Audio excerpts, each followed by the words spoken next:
Seigneur soit béni. Nous allons nous tenir debout et nous allons prier le Seigneur.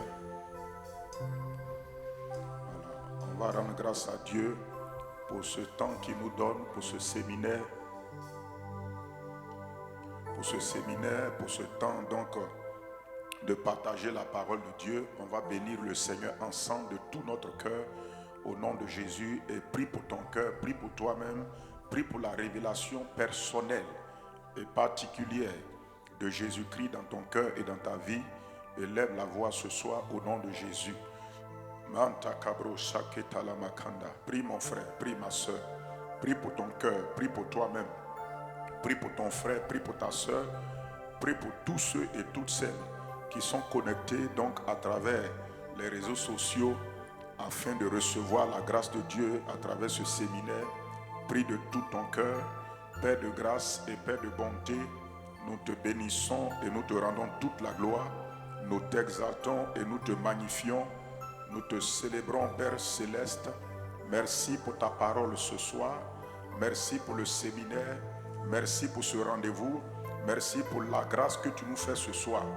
De Seigneur nous retrouver ici pour encore partager la parole de Dieu. Père, nous remettons nos cœurs, nous remettons nos vies, nous remettons nos âmes, nous remettons, Seigneur, nos corps entre tes mains. Nous soumettons tout sous ton autorité, sous ta grâce et sous ta bonté, Seigneur, ce soir. Nous prions, Père, que par le Saint-Esprit, tu prennes total contrôle, absolu contrôle de ces moments maintenant. Règne dans nos cœurs, règne en ce lieu. Prends la direction de ce temps. Que le Saint-Esprit que tu nous as donné nous donne ta pensée, nous donne ta direction, nous donne ton orientation et nous donne, Père, la grâce et le privilège de, Seigneur, recevoir ce qui vient de toi. Père, ce soir, nous demandons un esprit de sagesse et de révélation encore dans la connaissance de la vérité au sujet de notre Seigneur, de notre Sauveur Jésus-Christ. Béni sois-tu, Père, pour ces instants que tu accordes pour ta main sur la vie de ton peuple. Manda sote keribakata, brunda seketeria bakato rogozida, jelemene keteria bakando, zila bakata brando sete kebrikata, zulukutu maskente brinda sotoria kata, lika brando sekete merikatura, radulugudugu zakapakando lekate, mende keskota labaria, jula katalamawe katola gazindi kibrakatoza, beluka tandos kete brindas kolakati, shalabada runta letotori katabazinde, dunde kebrekete mezuta kalabazo, shaladoro sonte kebrete kendos kolagadi, mandi katoloko zide kebrendoska, kratones kete braduska telemazanda, dumbre kete kosh kalabaria, lodia seke bronteskita prantozi, Jila manakato rotondos kibrakateze de keponda lakata zilu kutuma kaladere sunta indolo kotombrondes kitabrada jali kabronde seteri makatozo dolokoto chandele kete gebrendos koto kori katalaba mandulu kutumasketa lebro dagazadia somprontozi katalaba boto kondos kebreketologozinta. Béni sois-tu, Père. Règne encore ce soir, Saint-Esprit. Glorifie Jésus-Christ, notre Sauveur. Glorifie le Seigneur Jésus. Glorifie le Christ ce soir. Saint-Esprit de Dieu.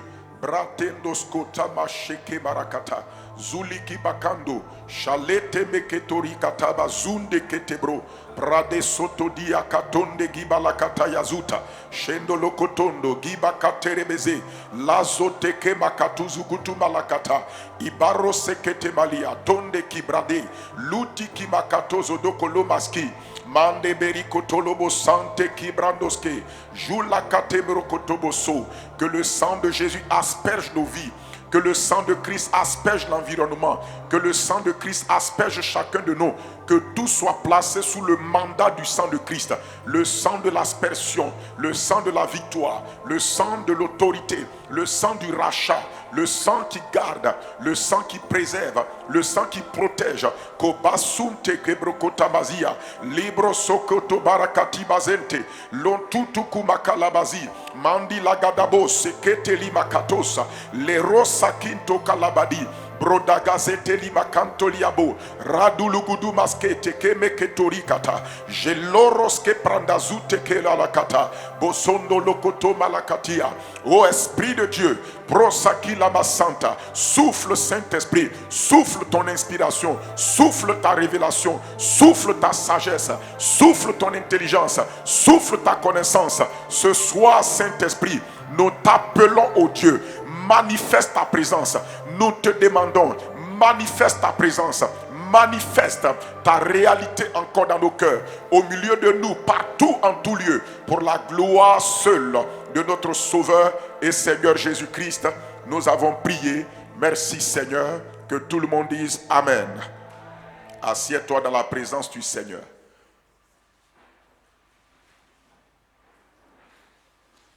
Que le Seigneur nous fortifie, que sa grâce surabonde sur nous au nom de Jésus-Christ. Amen. Je salue tous ceux qui donc sont connectés à travers les réseaux sociaux pour nous suivre et pour écouter la parole de Dieu ce soir. Je vous salue au nom de Jésus. Que la grâce de Dieu vous assiste là-bas. Il y a un peu de redondance là. Que la grâce de Dieu vous assiste là-bas et que la paix du Seigneur repose donc et rayonne sur vous au nom de Jésus-Christ. Amen. Que la grâce de Dieu vous soutienne.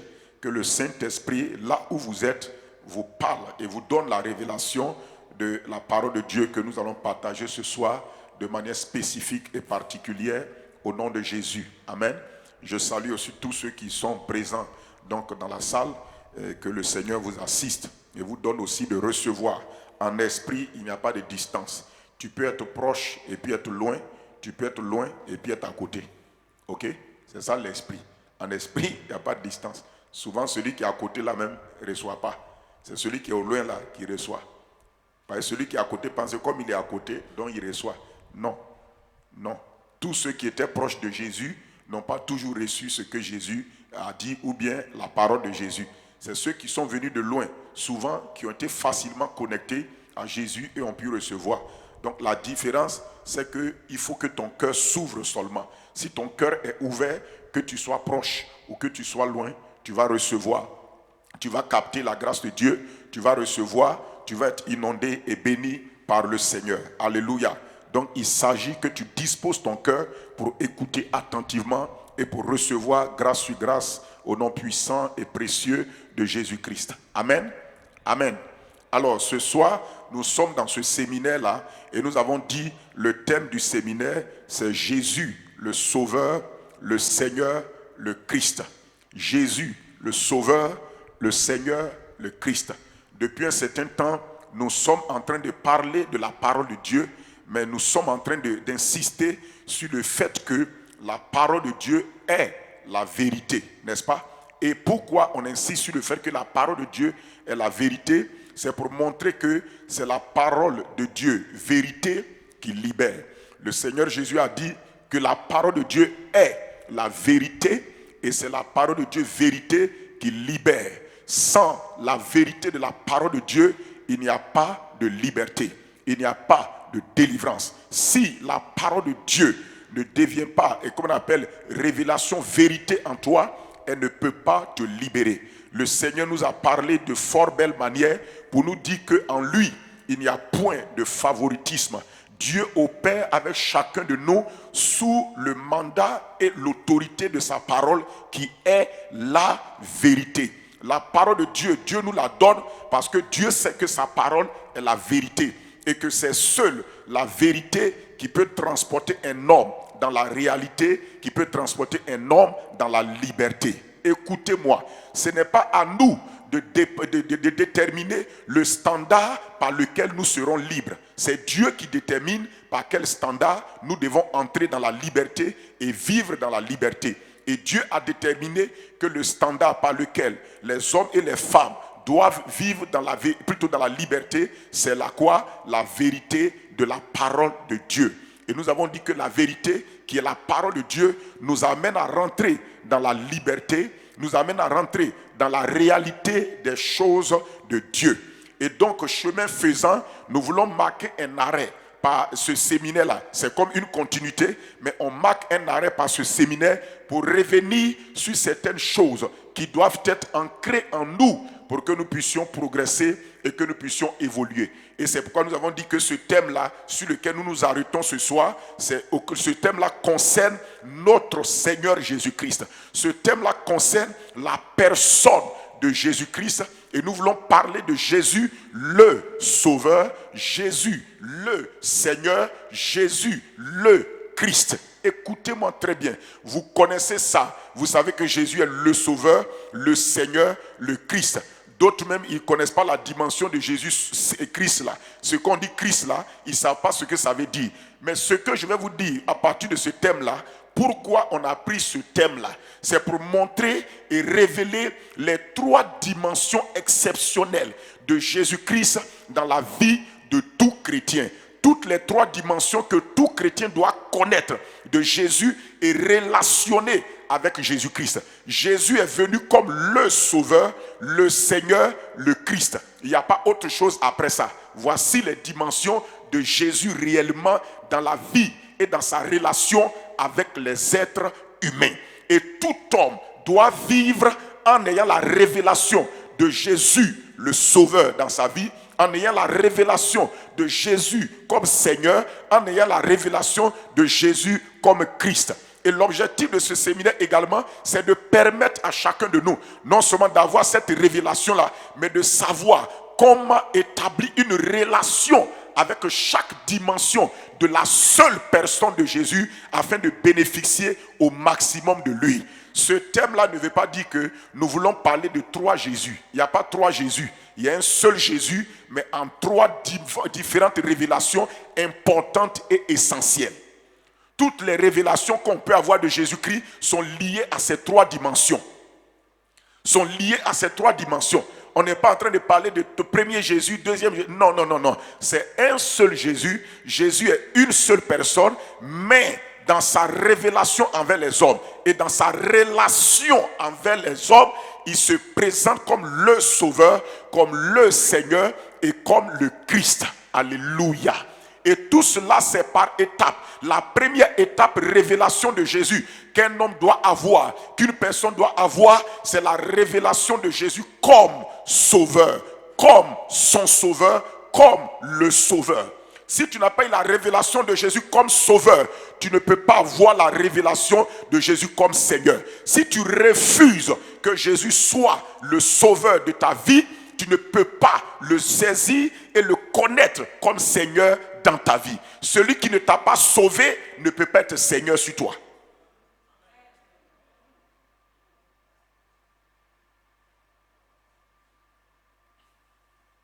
Et celui qui n'est pas Seigneur sur toi ne peut pas être Christ dans ta vie. On va le voir, il ne faut pas te presser. Il ne faut pas te presser. On va étape par étape, ok? Mais aujourd'hui soir, on va parler de Jésus, le Sauveur. Écoutez-moi, ce que je vais vous dire là, ce thème-là, ce séminaire est important. Je reviens dessus, pourquoi? Parce que le Seigneur me fait comprendre par son esprit que les temps qui arrivent devant nous, les temps qui arrivent et qui sont en train de partir au fur et à mesure qu'on s'approche du retour du Seigneur vont devenir des temps de plus en plus difficiles. Et ceux qui ne vont pas saisir la révélation de Jésus comme Sauveur, ils vont aller chercher du secours ailleurs. Ils vont aller chercher de l'aide ailleurs. Et aujourd'hui, le Seigneur m'a fait revenir sur ce thème-là pour encore quoi? Parce qu'aujourd'hui, quand nous observons le christianisme, nous voyons que beaucoup de gens, de leur bouche, ils disent que Jésus est leur sauveur. Mais dans la pratique, ils ne traitent pas Jésus comme sauveur dans leur vie. Je veux que tu laisses la parole de Dieu te parler. Quand la parole de Dieu vient, prends la parole de Dieu par rapport à toi-même, ta propre vie. Restez tranquille, écoutez la parole. Quand la parole de Dieu vient, écoute-moi, laisse la parole de Dieu être un miroir face à ta propre vie. Face à ta propre vie. Parce que tu ne peux pas être en train de regarder dans un miroir et voir le visage de quelqu'un d'autre plus que toi-même ton propre visage. Jésus le Sauveur, pourquoi? Parce qu'aujourd'hui, là, écoutez-moi, le Seigneur nous a prévenus que lui-même, avant son retour, est-ce que quand il va venir, est-ce qu'il va trouver la foi sur la terre? La foi par rapport à quoi? La foi par rapport à est-ce que Jésus peut-il toujours nous sauver des situations qu'on va vivre ou qu'on va traverser? Je vais te parler, Jésus le Sauveur, selon la vérité de la parole, pas selon ce que tu imagines. Parce que notre imagination de Jésus le Sauveur, là, ça affaiblit Jésus le Sauveur dans notre tête. Et aujourd'hui, sans se rendre compte, ou bien même en faisant exprès, les gens ont remplacé la dimension Jésus Sauveur par des talismans spirituels qu'ils donnent aux gens qui prennent la place de Jésus le Sauveur dans la vie des gens. Vous êtes d'accord avec moi? Il y a plein de choses qu'on donne aux gens qui détournent les gens de la réalité de Jésus comme sauveur. Des choses que nous, en notre temps qu'on s'est convertis, nos pasteurs, ceux qu'on dit les anciens pasteurs, ils étaient anciens, mais ils connaissaient les anciens sentiers. Vous êtes nouveaux, vous avez quitté les anciens sentiers. La seule personne qui nous ont présenté, qui peut nous sauver de n'importe quelle situation, c'est Jésus dont ils nous ont parlé. Ils ne nous ont pas présenté de l'huile, ils ne nous ont pas présenté du sable, ils ne nous ont pas présenté du sel, ils ne nous ont pas présenté du riz gras, ils ne nous ont pas présenté des techniques, ils ne nous ont pas présenté des méthodes, ils ne nous ont pas présenté une prière puissante qui marche. Je vous ai dit, il n'y a pas de prière puissante, mais il y a un Jésus puissant. Parce que l'homme cherche toujours un fétiche qui va faire qu'il ne va plus dépendre de Dieu. C'est ça l'homme veut. Il n'y a pas de prière puissante. Je te mets au défi, viens me montrer la prière qui est puissante. Tu n'en trouveras pas. Mais il y a un Dieu puissant à qui on adresse la prière. Ça existe. Il n'y a pas de prière puissante, mais tu peux faire une prière puissante. Pourquoi? Parce que pour faire une prière puissante, tu dois parler au Dieu qui est puissant. C'est parce que tu parles au Dieu qui est puissant et tu manifestes ta confiance en lui que la prière est puissante. C'est ça, faire une prière puissante. Il n'y a pas de prière puissante, mais tu peux toi-même faire une prière puissante. Pourquoi? La technologie de la prière puissante, c'est que la prière est adressée au Dieu puissant et deuxièmement, elle est faite avec confiance dans sa parole. C'est ça qui fait que la prière est puissante. Je te pose la question. Écoute-moi. Tu t'en vas demander 200 000 francs à quelqu'un qui a 2 000. Même si tu pries, tu pleures, ta prière n'est pas puissante. Le gars que tu vois là, il ne peut pas te donner ce que tu demandes là. La prière que tu fais là n'est pas puissante. Mais quelqu'un qui a 3 millions et tu viens lui demander 200 000, il a 3 millions et tu lui demandes 200 000, là, tu es en train de faire une prière puissante. 1, parce que le monsieur est capable. 2, parce que tu as confiance en ce qu'il t'a promis qu'il va te donner. Un jour, je vous dis là, vous pensez que un jour quelqu'un vient dans mon bureau, je le reçois, on est en train de parler, il dit, pasteur, vraiment, est-ce que vous n'avez pas une prière puissante là, que vous pouvez me montrer, et puis je vais faire pour que nous aussi les choses changent, comme pour vous aussi ça change. Il y a des gens comme ça, ils pensent que le pasteur a une prière puissante qui est là, c'est dans mon bureau ici. Et je l'ai regardé, j'ai ri. J'étais avec un frère de la communication, on était dans le bureau, j'ai ri. Quand il a fini de parler, je lui ai dit, mon ami, il n'y a pas de prière puissante. Si je te dis qu'il y a une prière puissante que je peux prendre te donner, en ce moment-là, c'est fétichisme. La prière puissante n'existe pas. Dis-moi, c'est quelle prière qui est puissante? Il n'y a pas une prière puissante qui est quelque part qu'on peut ramasser, donner à quelqu'un. Si ça existe, c'est comme on lui a donné un fétiche. À tout bout de champ, quel que soit le problème, il fait la prière puissante. Donc, il ne croit plus en Dieu, mais il croit à la prière puissante. Mais c'est ça qui a créé le maraboutage là. Le maraboutage, le fétichisme là. Tu n'as pas besoin de connaître le diable. Mais si on t'a donné un fétiche qui marche, tu prends ça, tu invoques, et puis tu travailles. C'est à cause de ça, les gens qui travaillent dans l'esprit fétichisme là, sont méchants. Ils sont méchants. Parce que tout ce qui l'intéresse, c'est que ses besoins soient satisfaits, ses situations soient réglées. Il s'en fout s'il fait du mal aux gens ou fait du bien aux gens, pourvu que ce que lui veut là, ça soit réglé. C'est ça qui rend les gens méchants. Le fétichisme rend les gens méchants. Quand le peuple d'Israël dans le désert a voulu que Aaron fasse du fétichisme en fabriquant un veau d'or pour leur donner, regardez comment ils ont été méchants. Ils ont adoré le veau d'or. Ils ont commencé à se divertir, coucher les uns les autres ensemble. Aux yeux de Dieu. Et dans leur méchanceté, ils ont dit, ce Moïse-là, on ne sait pas ce qu'il est devenu. Peut-être qu'il est mort là-haut, là-bas. C'est ça, mon frère. Le fétichisme a pour tendance d'éloigner l'homme de Dieu. D'éloigner l'homme, la créature de son créateur. C'est ça qui fait le danger. Alléluia. C'est ça qui fait le danger.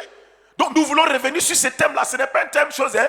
Tu vois Jésus le Sauveur, le Seigneur, le Christ là. Quand tu vas sur les 3 jours, tu vas remarquer. Pendant que même je vais te parler, ce soir-là, je vais parler de Jésus le Sauveur. C'est le thème de ce soir. Jésus le Sauveur. Quand je vais te parler, tu vas voir toi-même que ta foi en Jésus même là, comme Sauveur là, ce n'est pas fixé.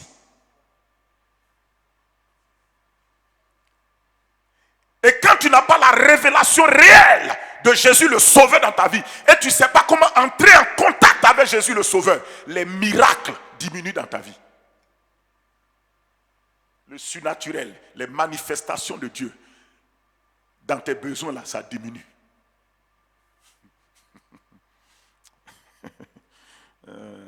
Amen. Gloire à Dieu.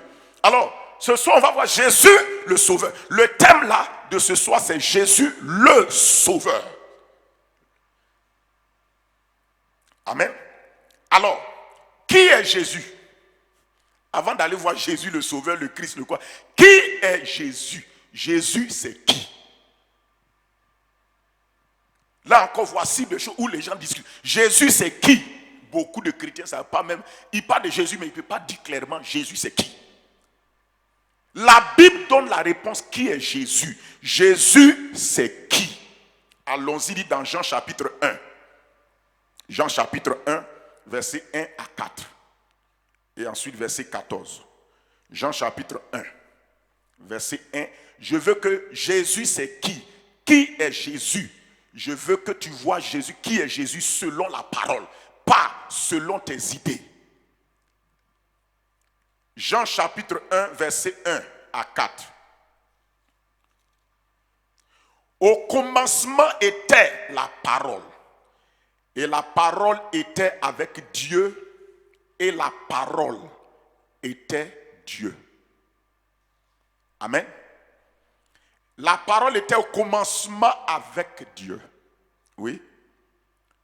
Toutes choses ont été faites par la parole. Et rien de ce qui a été fait n'a été fait sans la parole. Le verset 4. Dans la parole était la vie. Et la vie était la lumière des hommes. Le verset 5. La lumière, lui, dans les ténèbres. Et les ténèbres ne l'ont point reçu. Maintenant, allons-y au verset 14.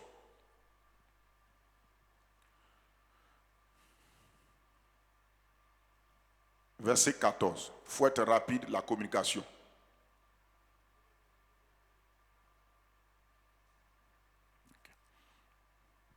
Il dit, et la parole a été faite chair, et elle a habité parmi nous, pleine de grâce et de vérité, et nous avons contemplé sa gloire, une gloire comme la gloire du Fils unique venu du Père. Donc écoute-moi ici, frères et sœurs, qui est Jésus-Christ? Si on te pose la question, qui est Jésus-Christ? Il faut que tu aies la bonne réponse, la réponse vérité selon la parole de Dieu. Ici, la Bible nous présente qui est Jésus-Christ. Jésus est la parole de Dieu. Mais la parole de Dieu faite chair. C'est la parole de Dieu faite chair qu'on a appelée Jésus. Sinon, avant, on ne l'appelait pas Jésus. On l'appelait la parole. La parole Dieu. La parole qui était au commencement avec Dieu, la parole qui était avec Dieu et la parole qui était Dieu. Jésus est la parole Dieu qui était au commencement. Il est la parole de Dieu. Et cette parole, quand elle a été faite chair, on lui a donné le nom Jésus. Donc si on te pose la question, qui est Jésus? Jésus est la parole de Dieu faite chair. Au ciel, quand Jésus n'avait pas, la parole n'avait pas été faite chair, il n'y avait pas de Jésus au ciel. Il n'y avait pas de Jésus au ciel. Il y avait la parole de Dieu au ciel. La parole qui était en Dieu, la parole qui parlait, qui s'exprimait et qui manifestait les choses. Tout bougeait au rythme de la parole. Tout bougeait à l'harmonie de la parole. Les gens entendent, écoute-moi, les êtres dans le ciel, les anges bougent et servent Dieu au son et à la voix de sa parole. Et c'est cette parole-là qui venait communier avec Adam le soir. La Bible que vers le soir, la Bible que la voix de Dieu venait communier. Adam avait relation avec Dieu par la parole qu'il entendait de Dieu. C'est comme Daria Sakatoma. Adam n'a jamais vu Jésus comme ça, mais il entendait la parole de Dieu communier avec lui.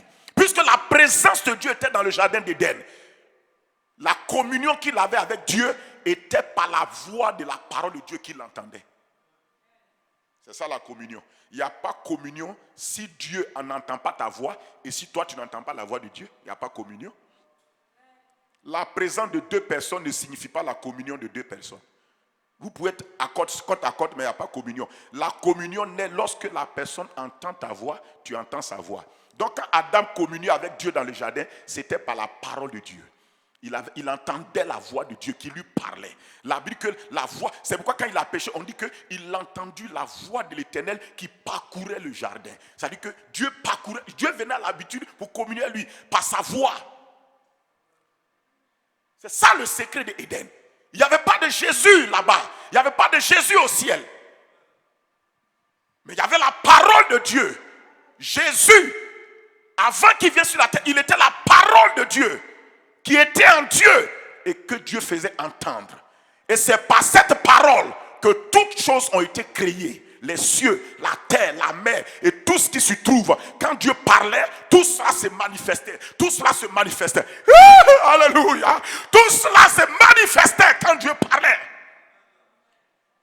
C'est pourquoi si vous voulez rentrer dans l'exercice de créativité de Dieu, vous devez apprendre à libérer la parole de Dieu.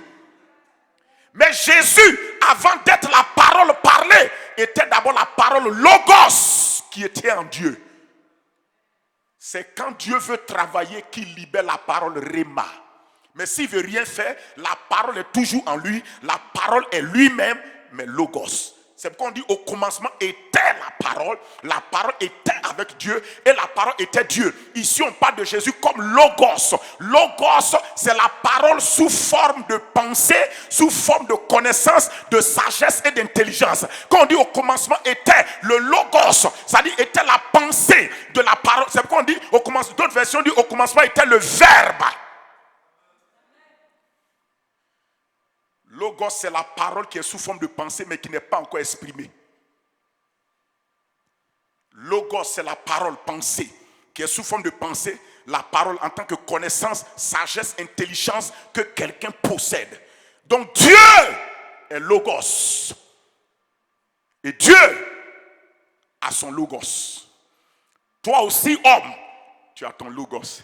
Mais je ne parle pas de ça d'abord. Beaucoup de gens ne savent pas que écoutez-moi, la pauvreté de ton réma est liée à la pauvreté de ton logos. Tu n'as rien à dire parce que tu n'as rien en toi.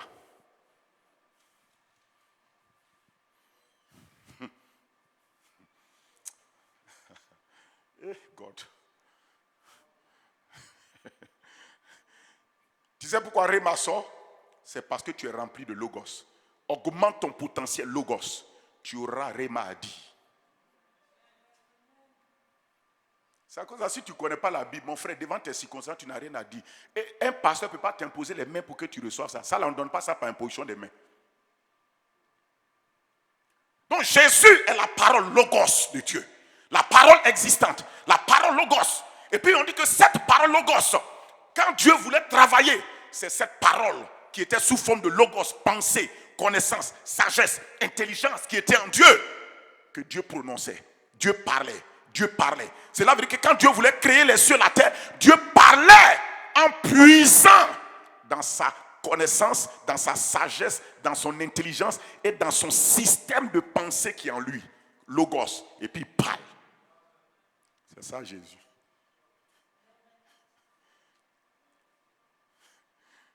Donc Jésus est la parole de Dieu, Logos. Il est la parole parlée.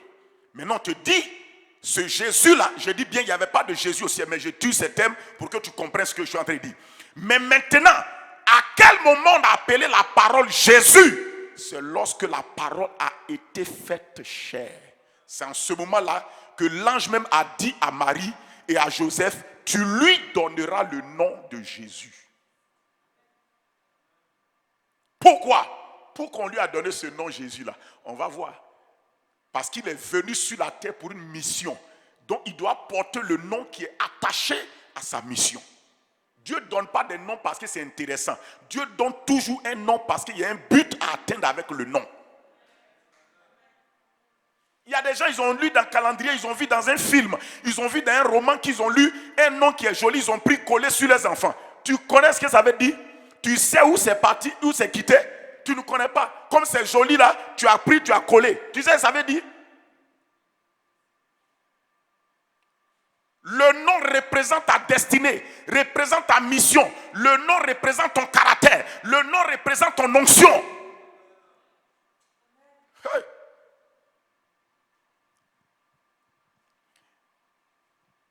Donc Jésus, c'est pourquoi il dit, et la parole a été faite chair. Et on lui a donné le nom de Jésus. Suis-moi, la parole a été faite. Je suis en train de te montrer qui est Jésus. Il est la parole de Dieu faite chair. Deuxièmement, qui est Jésus? Jésus est le Fils de Dieu.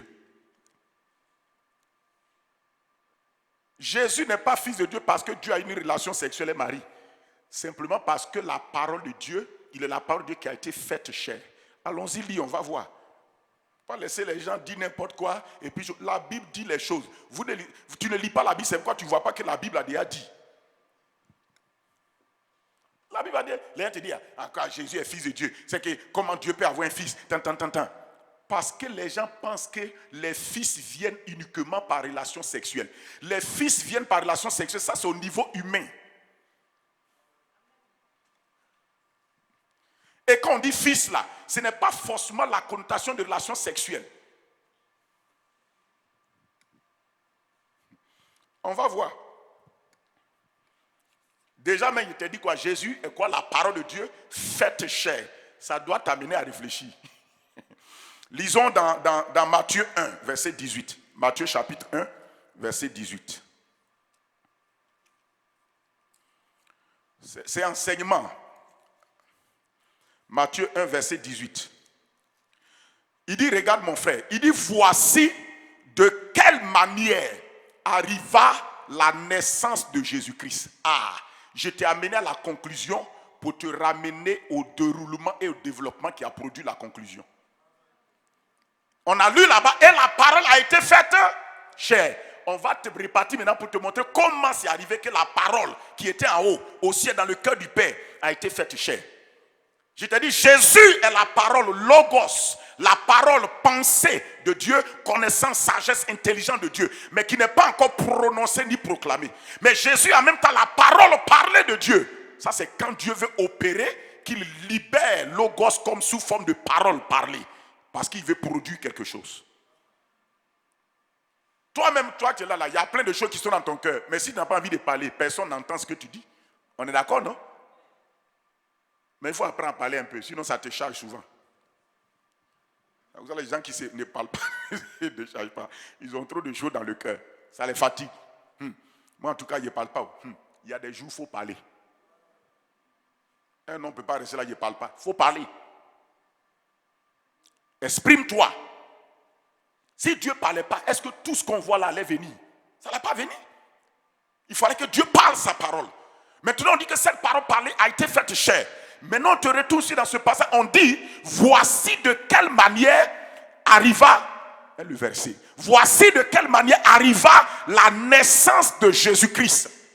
Donc, la Bible te dit, frères et sœurs, la manière dont la naissance de Jésus est arrivée, tu n'as pas besoin d'aller chercher une autre manière. La parole vérité te montre la manière par laquelle Jésus, la parole, a été faite chair.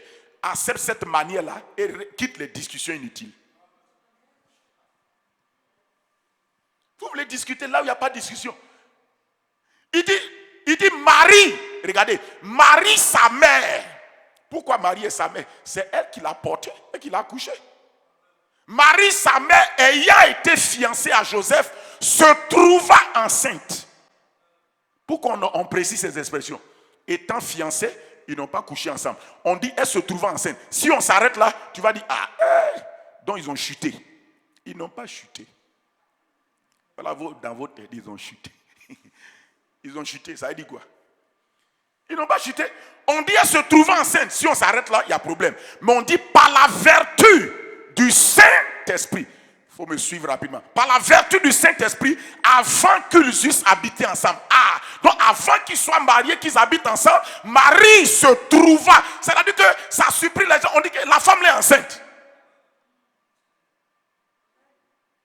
Joseph dit, mais je n'ai pas couché elle. Et puis elle s'est trouvée enceinte. C'est qu'il y a quelque chose qui s'est passé. Le Saint-Esprit dit, on dit, elle se trouve enceinte par la vertu du Saint-Esprit. Retiens le mot là, par la vertu du Saint-Esprit. On peut lire le verset qui suit. Joseph, son époux, qui était un homme de bien et qui ne voulait pas la diffamer, se proposa de rompre secrètement avec elle. On peut s'arrêter là. Lisons dans Luc 1, verset 26 à 37. Luc chapitre 1, verset 26 à 37.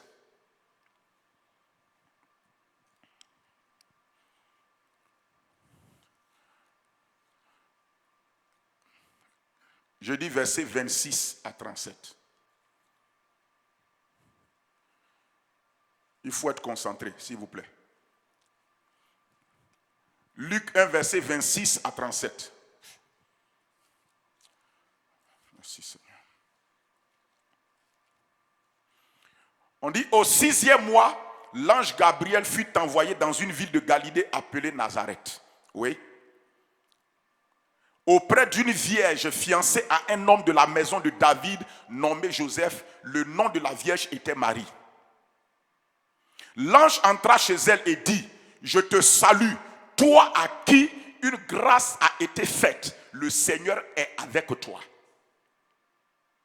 Troublée par cette parole, Marie se demandait ce que pouvait signifier une telle salutation.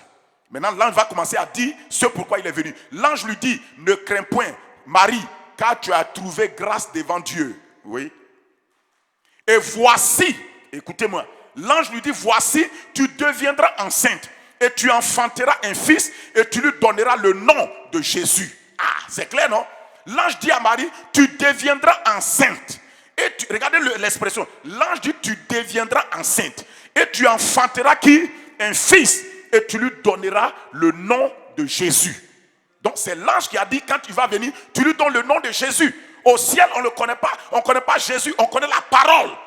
Mais sur la terre, on doit lui donner le nom de Jésus. Parce que la terre doit le connaître dans ce nom-là. Jésus qui veut dire Dieu sauveur.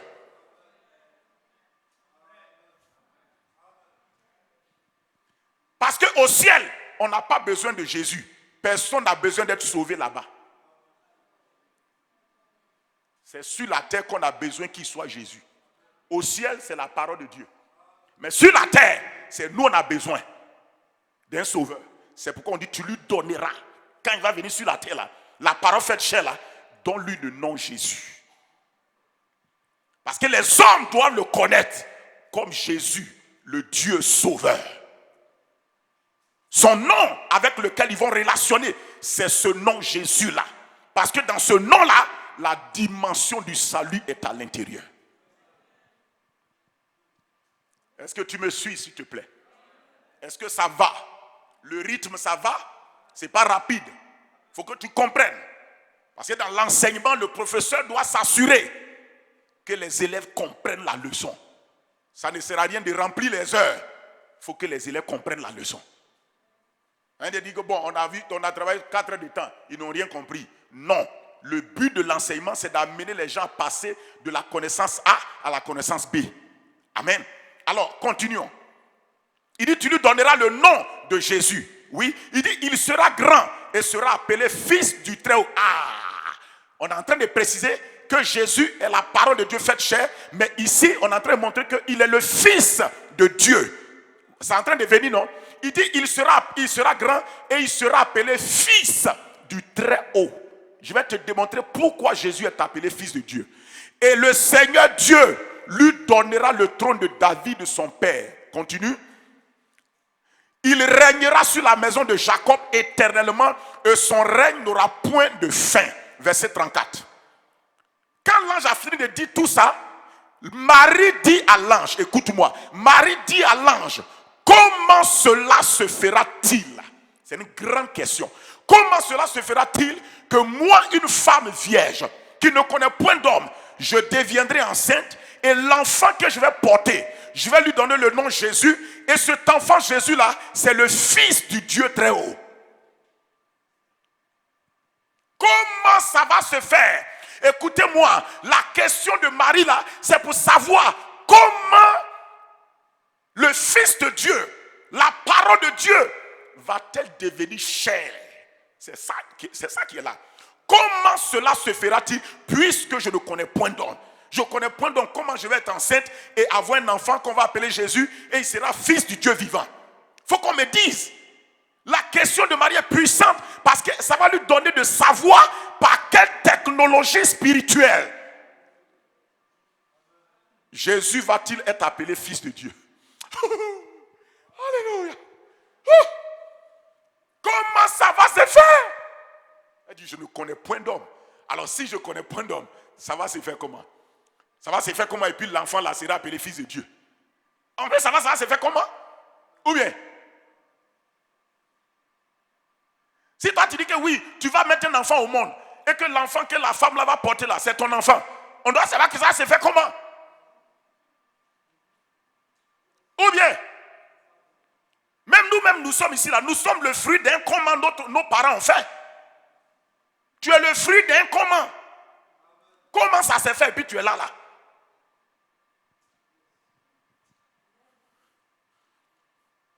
Et on te dit que toi, comment ça s'est fait? Tu es enfant de ton papa.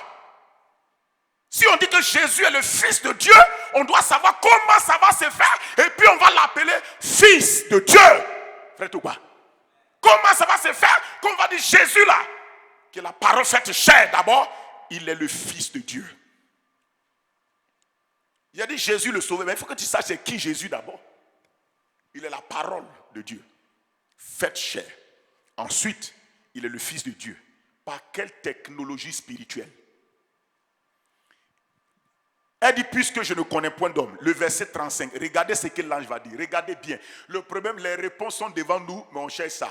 Il va te dire pourquoi Jésus sera appelé Fils de Dieu. Il dit, l'ange lui répondit, le Saint-Esprit viendra sur toi. Et la puissance du Très-Haut te couvrira de son nom. L'expression est très forte ici. La puissance du Très-Haut te couvrira. Ça va te couvrir. Tu vois le mot couvrir? Ça veut dire que Marie sera englobée dans un environnement, une atmosphère qui va métamorphoser la parole chair. Batankondo si patalare ketema.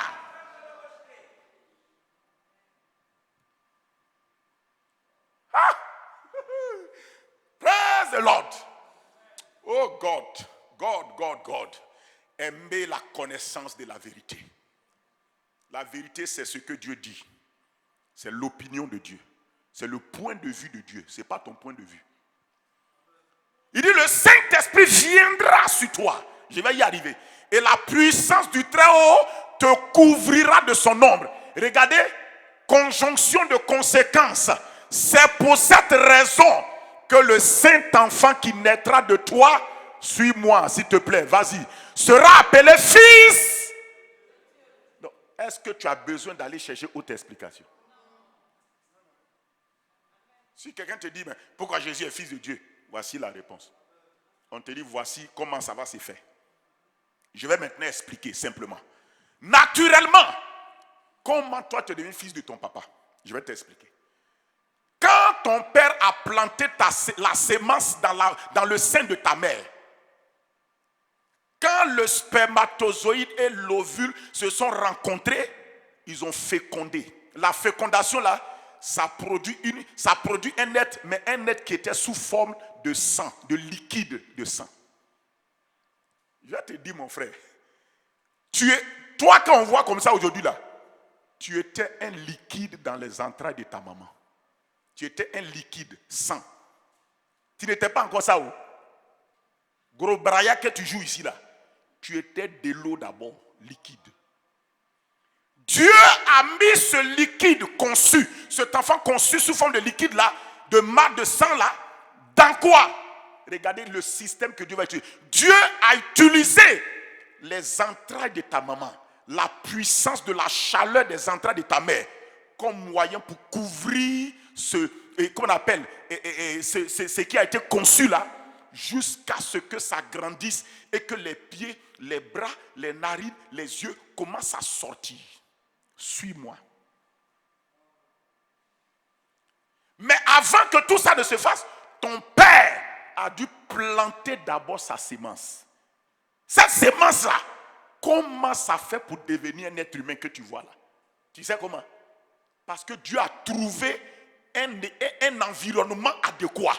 Et les entrailles des femmes sont l'environnement adéquat pour que la sémence d'un homme devienne un être humain. Ça, c'est le côté humain des choses. C'est pourquoi l'ange a dit à Marie, voici comment ça va se faire. Et quand Jésus devait venir sur la terre, puisque Jésus est la parole, et quand Dieu veut manifester la parole, il parle la parole. C'est pourquoi quand l'ange est venu, il a dit d'abord donner la parole à Marie. Il a dit à Marie, voici la parole qu'on m'a dit de t'annoncer. Tu deviendras enceinte, l'enfant là sera appelé fils de Dieu, son nom c'est Jésus, il sera grand. L'ange a donné la parole de la venue de Jésus à Marie. Marie a accepté la sémence parole de Dieu. Et je vais te dire un rappel. Le mot sémence signifie en grec sperma. C'est de ce mot que vient spermatozoïde. La parole est le sperma de Dieu. Tu as vu? La parole de Dieu est la sémence de Dieu. C'est-à-dire c'est le sperme de Dieu. Le mot sperme n'est pas naturel. Le mot sperme signifie sémence. C'est de ce grec-là, de ce mot grec que les scientifiques ont pris le mot sperme pour désigner la sémence d'un homme dans une femme. Mais le grain de maïs là, c'est le sperme du maïs. C'est ça qui fait que quand tu plantes, maïs sort. Donc Dieu va prendre sa parole donnée à Marie. Marie a reçu dans son cœur. Parce que les entrailles qui reçoivent la parole, ce n'est pas les entrailles naturelles. C'est le cœur qui est l'entraille spirituelle qui reçoit la parole. C'est à cause de ça la parole.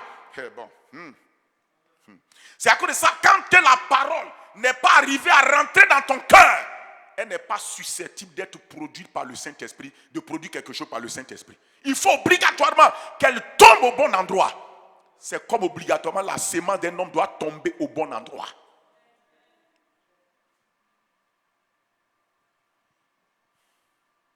Alors, cette parole-là, quand l'ange a parlé à Marie, Marie devait recevoir cette parole. Marie a dit, mais cette parole que tu me dis là, comment est-ce que je vais porter cet enfant, être enceinte, et il sera appelé fils de Dieu? C'est ça, l'ange a dit à Marie, que le Saint-Esprit va te couvrir. La parole qui t'a été donnée là, le Saint-Esprit va faire quoi? Venir d'abord sur toi. Il dit, le Saint-Esprit viendra sur toi, et la puissance du Très-Haut va faire quoi? Te couvrir. Comme la sémence d'un homme est couverte par la femme, jusqu'à ce que tout ce que ça doit former là, soit formé avant qu'elle accouche. C'est la même chose. Ça veut dire que le Saint-Esprit, il dit, le Saint-Esprit te couvrira de son ombre. La puissance de Dieu va te couvrir de son ombre.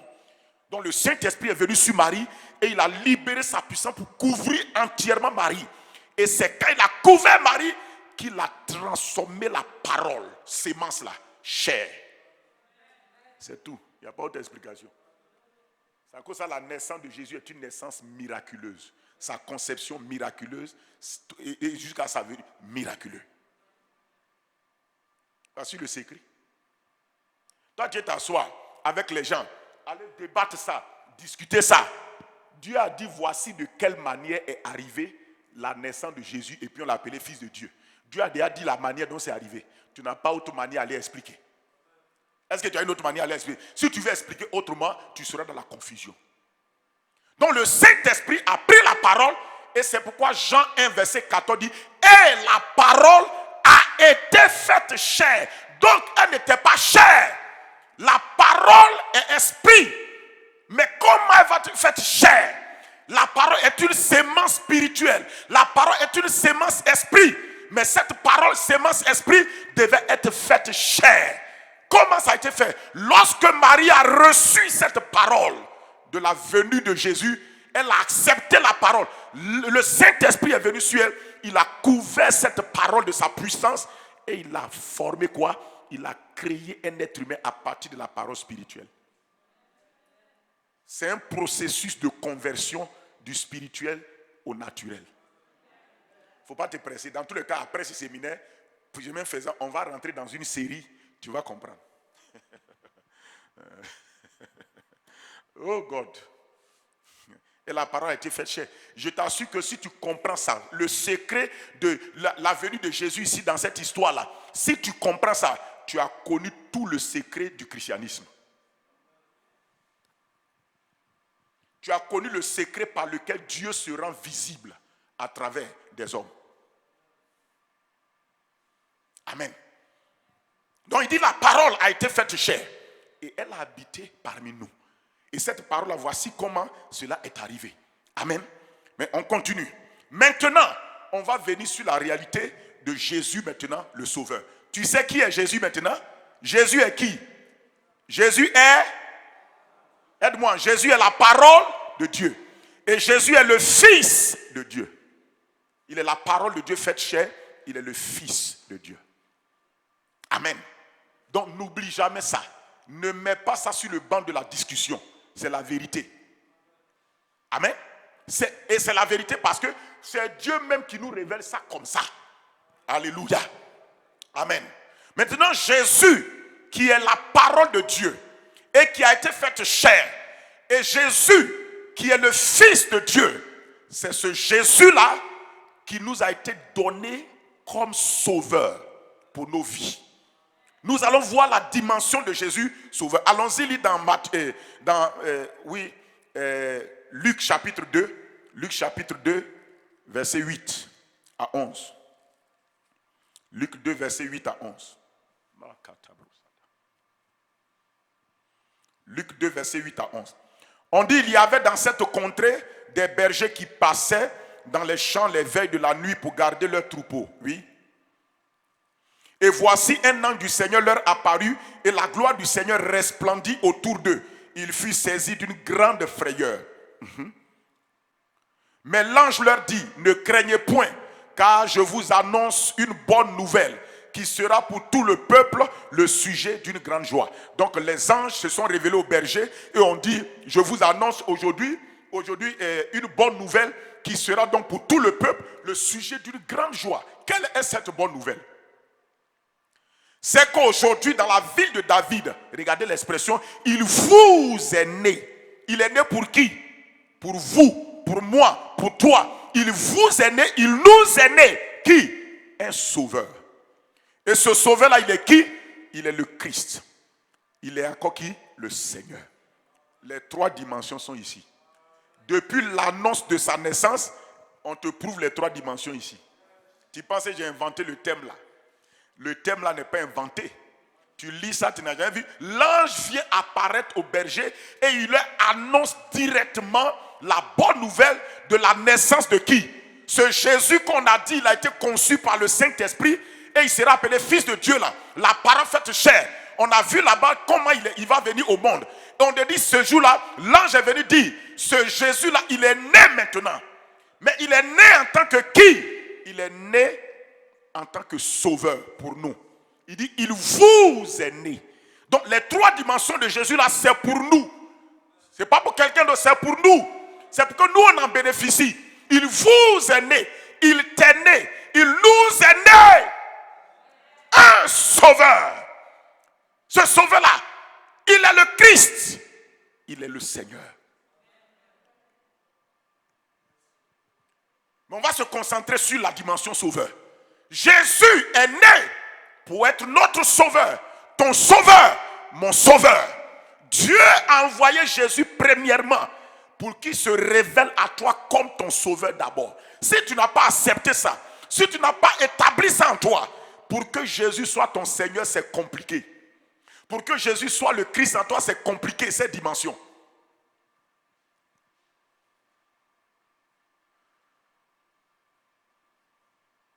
Il dit, vous êtes né, il est né. Mais il est né pour qui? Pour nous. Il est né pour nous en tant que quoi? En tant que sauveur. En tant que qui? En tant que sauveur. En tant que Christ et en tant que Seigneur. Lisons dans Luc 1.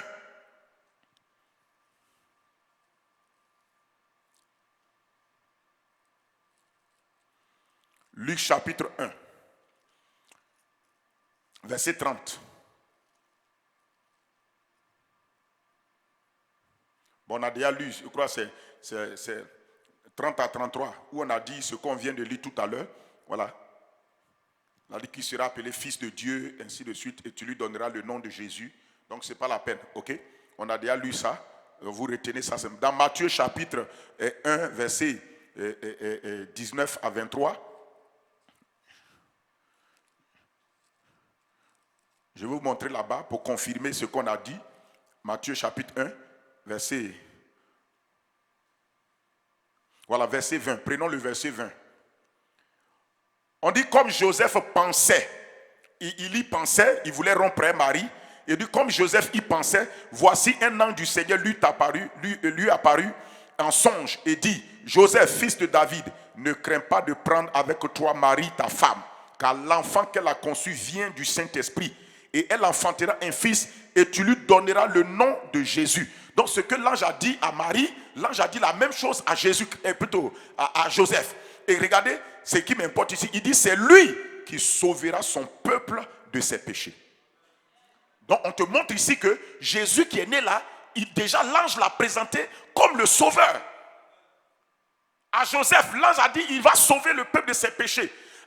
Au berger, il a dit c'est lui qui est le sauveur, le Christ et le Seigneur. À Marie, l'ange a dit également il est le sauveur, il sauvera le peuple de ses péchés. La même chose. Donc c'est confirmé que Jésus est venu d'abord et avant tout pour être ton sauveur, mon sauveur, notre sauveur, le sauveur de l'humanité. Les gens ne peuvent pas se soumettre à la seigneurie de Jésus s'ils n'ont pas accepté le salut de Jésus. Ce n'est pas possible. Écoute-moi, si tu n'as pas assez confiance que Jésus est le sauveur, tu n'auras pas assez confiance qu'il soit ton Seigneur. Tout commence là-bas. Hein? Tout commence là-bas. Écoute-moi très bien, mon frère. Maintenant, mon frère, quel genre de sauveur Jésus-Christ est-il? Jésus est le sauveur, non? Mais il est quel genre de sauveur? Jésus est quel genre de sauveur?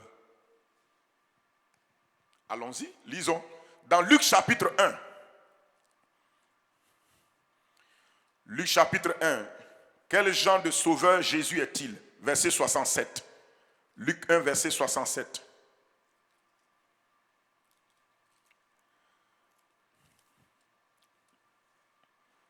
Ça va? Tu comprends? Luc 1, verset 67. Quel genre de sauveur Jésus est-il? C'est ça, on va voir. Zacharie, son père, ça c'est le père de Jean-Baptiste. Tu sais ça? Zacharie donc est le père de Jean le Baptiste. On dit Zacharie, son père, lorsque Jean-Baptiste est né, Zacharie a prophétisé, donc commencé à parler de la venue du Sauveur et tout cela. Il dit Zacharie, son père, fut rempli du Saint-Esprit et il prophétisa en ces mots. Béni soit le Seigneur, le Dieu d'Israël, de ce qu'il a visité et racheté son peuple. Oui. Et nous a suscité un puissant sauveur dans la maison de David, son serviteur. Oui. Il dit comme il avait annoncé par la bouche de ses saints prophètes des temps anciens. Un sauveur qui nous délivre de nos ennemis et de la main de tous ceux qui nous haïssent.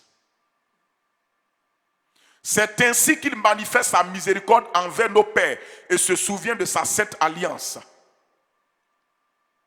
Selon le serment par lequel il avait juré à Abraham notre père. Allons-y aussitôt, mon frère. De nous permettre, après que nous serions délivrés de la main de nos ennemis, de le servir sans crainte, en marchant devant lui dans la sainteté et dans la justice tous les jours de notre vie. On s'arrête là. Quel genre de sauveur Jésus est-il? Ce passage-là nous révèle par le Saint-Esprit quel genre de sauveur Jésus est-il. Il dit Dieu nous a visités, nous a rachetés et nous a suscité un puissant sauveur. Donc Jésus n'est pas n'importe quel sauveur que Dieu nous a donné. Il est le sauveur puissant. Le mot puissant veut dire quoi? Un sauveur qui est capable d'exécuter sa mission.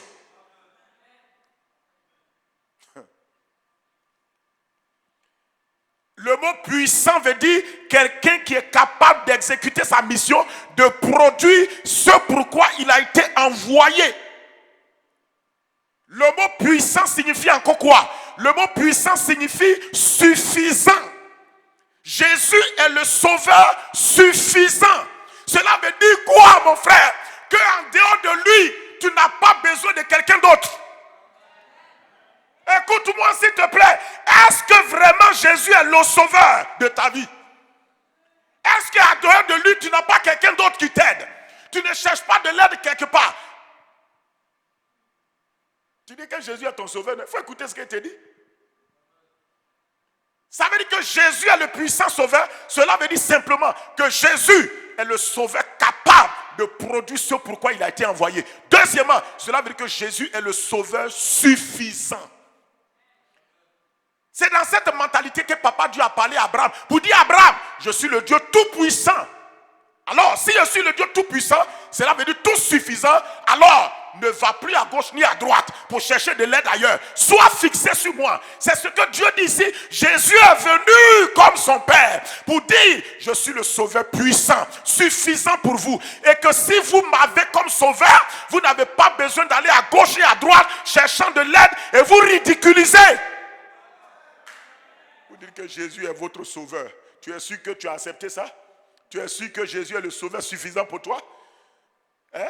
Tous les problèmes qu'on a là, c'est parce que ce que Dieu nous a donné là, on pense que ça ne suffit pas. On s'en cherche autre chose. C'est à cause qu'on a des problèmes, des difficultés. Faut écouter. Oh. C'est à cause de ça quand je m'écris contre toutes ces techniques qu'on essaie de donner aux gens là. Vous pensez que c'est faux? Si tu crois que Jésus est sauveur, tu n'as aucun besoin de prendre l'huile. L'huile va te sauver en quoi? Si Jésus ne peut pas garder ta maison où tu dors, c'est l'huile qui va te garder. Arrêtez ça. Quand le sauveur est venu, on n'a plus besoin des techniques de l'Ancien Testament. On dit que vous croyez Jésus le sauveur. Jésus est ton sauveur. Dors tout seul dans une maison, il faut dormir. Dors tout seul. Que moi j'ai peur du noir, je n'arrive pas à dormir quand il fait noir. Parce que tu as peur. C'est que tu n'as pas encore vu la dimension de Jésus vraiment comme sauveur. Il ne faut pas me dire autre chose là. Tu penses que tu connais ce qu'il a dit. Quand il a dit là, tu penses là, on connaît ça. Tu connais ça. On est en train d'avancer maintenant. Les petites choses dans ta vie prouvent que Jésus n'est pas le sauveur. Pour toi, Jésus n'est pas le genre de sauveur qui est suffisant. Que à côté de lui quand même, aide-toi et le ciel t'aidera. C'est des paroles comme ça qu'on prononce pour qu'on mette d'autres choses à côté. Écoutez ce que je vous dis là. Je suis en train de vous parler sincèrement. Si tu ne casses pas les béquilles que tu appelles sauveur là, tu seras en danger dans les situations qui arrivent. Si Jésus est le sauveur suffisant, on n'a plus besoin d'avoir des béquilles.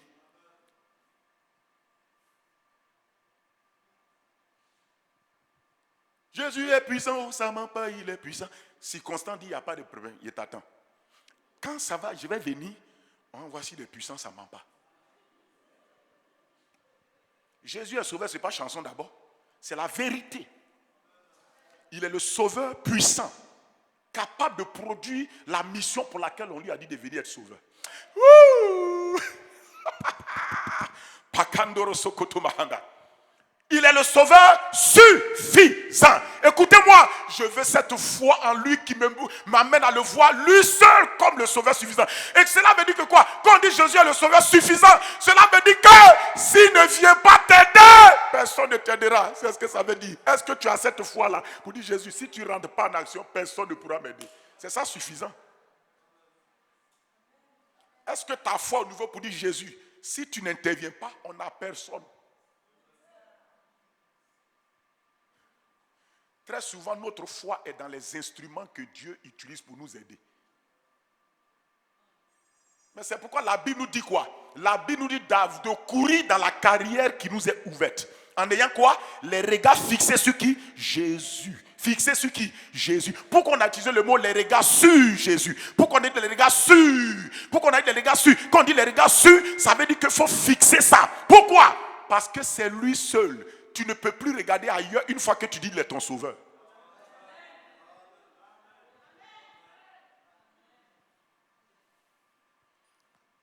Tu ne peux plus regarder ailleurs.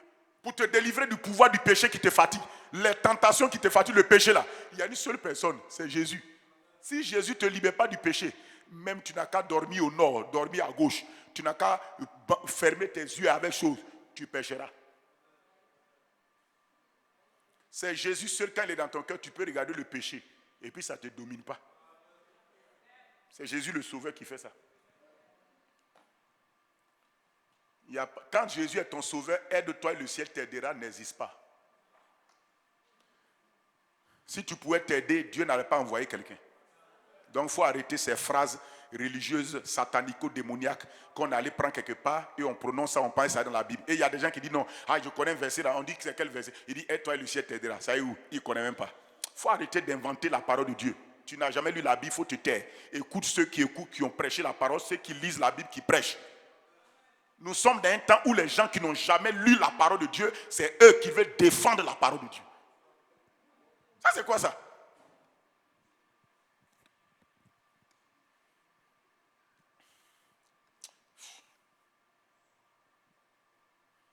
On dit béni soit Dieu, il nous a suscité un puissant sauveur. Dis avec moi puissant sauveur.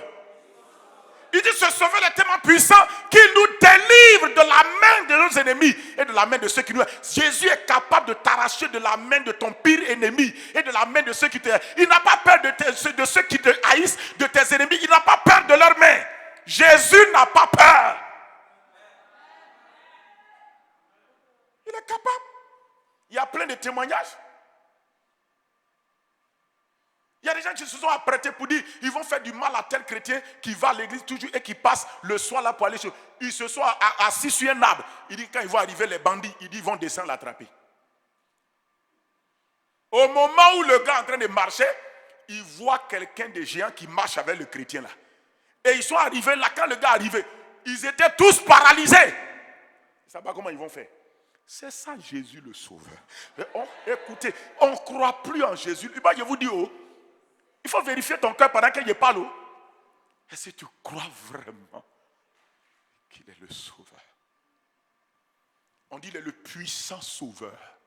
Il faut que tu enlèves les images. Il faut enlever les images des films que tu as regardés là.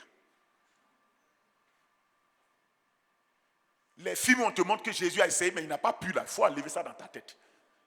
Ce n'est pas Jésus ça. On dit nous délivre de nos ennemis et de la main de ceux qui nous haïssent. Regardez, le mot est fort. Les gars là, ils ne t'aiment pas. Ils te haïssent. Ils veulent te détruire. C'est dans ton travail, dans un lieu, dans ton quartier. Jésus dit, il te délivre de leurs mains. La main des sorciers n'est rien devant Jésus. La main des démons n'est rien. Écoutez-moi, aucun esprit, si Jésus est votre sauveur, ne peut bloquer votre destinée. Arrêtez de croire des choses qui fatiguent votre foi.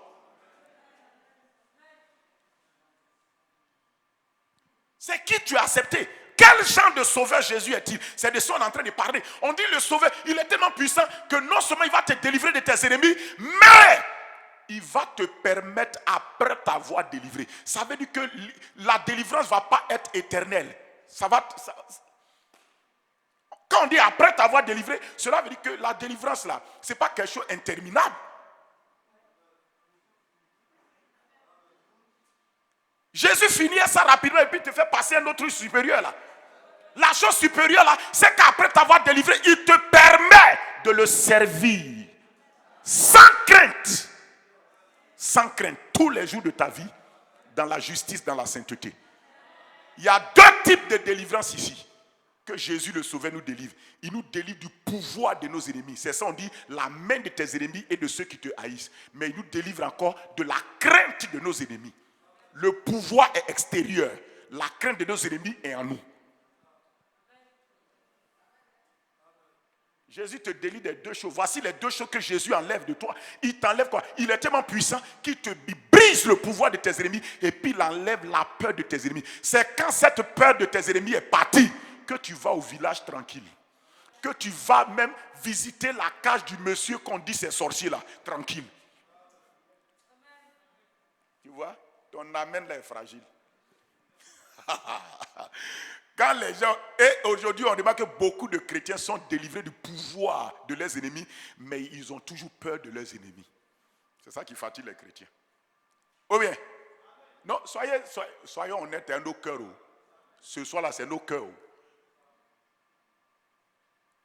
Ce que tu dis là, moi j'ai vérifié mon cœur. Il dit, mais Seigneur, laissez-moi y croire.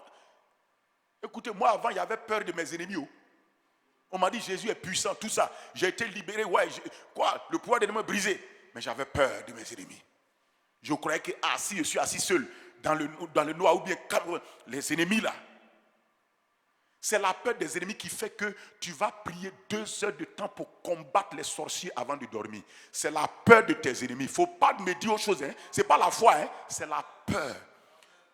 La peur donne une persévérance. Et la peur t'amène à croire que si tu as prié longtemps, donc l'affaire est réglée. La peur t'amène à faire beaucoup d'activités et penser que comme tu as fait beaucoup là, donc c'est réglé. La foi ne t'amène pas à faire beaucoup. La foi t'amène à exercer ton autorité sur la vérité et puis tu sais que ça suffit.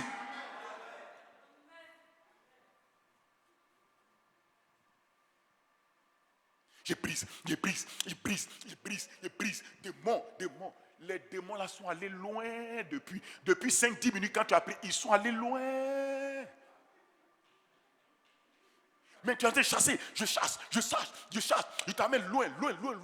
Avant quand il priait, il dit Seigneur, je les chasse. Je trace un périmètre, un cercle d'un diamètre. Comment? Seigneur, ils n'ont qu'à se tenir à l'écart de ça. C'est des prières comme ça, il faisait.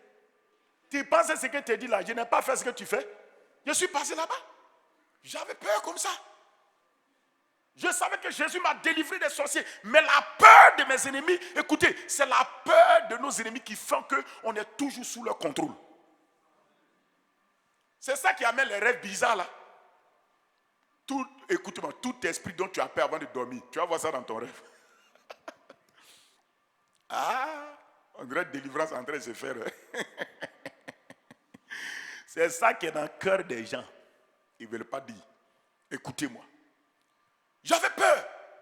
Mais quand le Seigneur m'a fait comprendre, un jour il m'a dit, si Satan était fort pour te tuer là, pourquoi quand tu dors il ne te tue pas?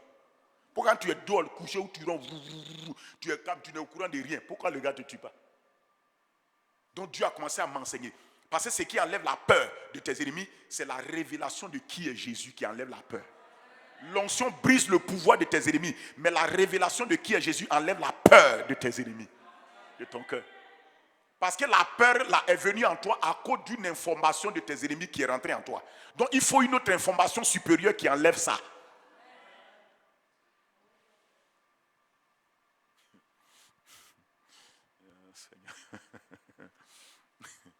Alléluia. Donc voici Jésus. Il est quel genre de sauveur? Le puissant sauveur qui nous délivre de nos ennemis. Allons-y, on va continuer. Pour ne pas chose. Acte 4, verset 12. Acte 4, verset 12. Quel genre de sauveur Jésus est-il? Premièrement, on a dit puissant sauveur. C'est-à-dire le sauveur capable de produire les résultats pour lesquels il a été envoyé. C'est ça, c'est là le mot puissant. Le mot puissant signifie le sauveur suffisant. Suffisant de sorte que si je l'ai dans ma vie là, il n'y a pas besoin de quelqu'un d'autre.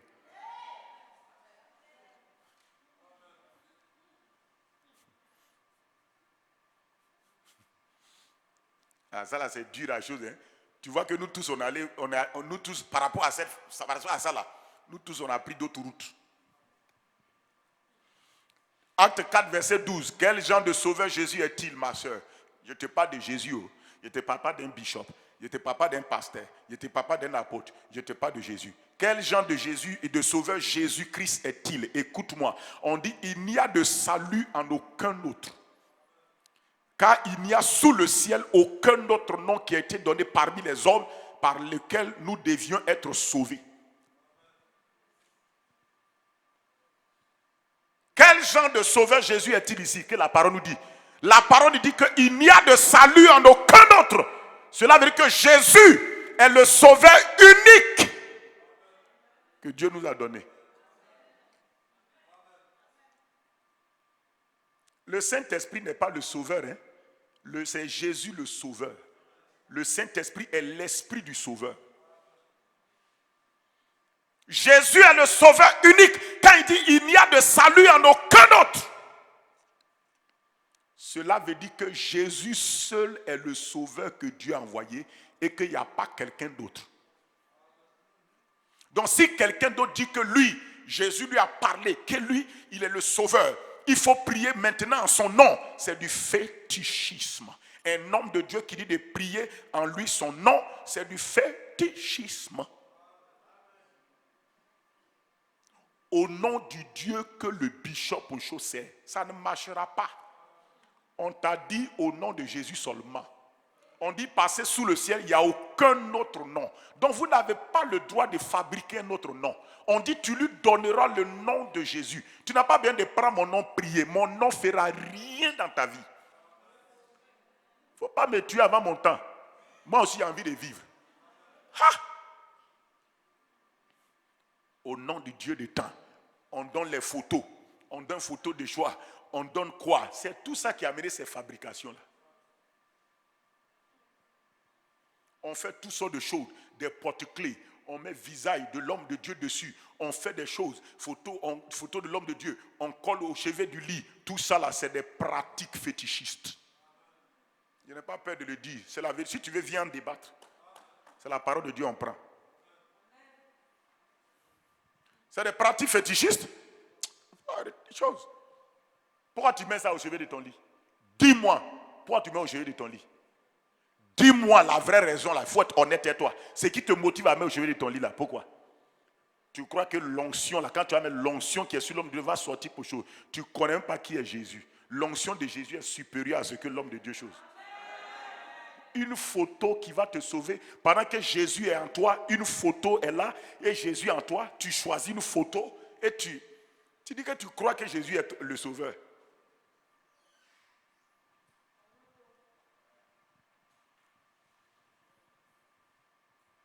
C'est des messages qui font réfléchir.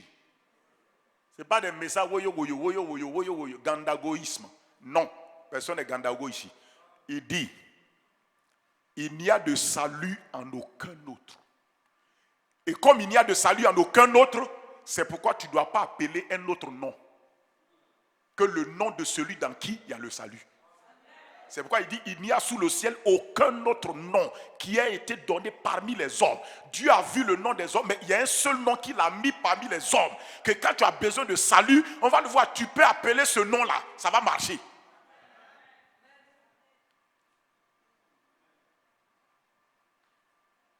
Ça, toutes ces choses-là, il faut arrêter.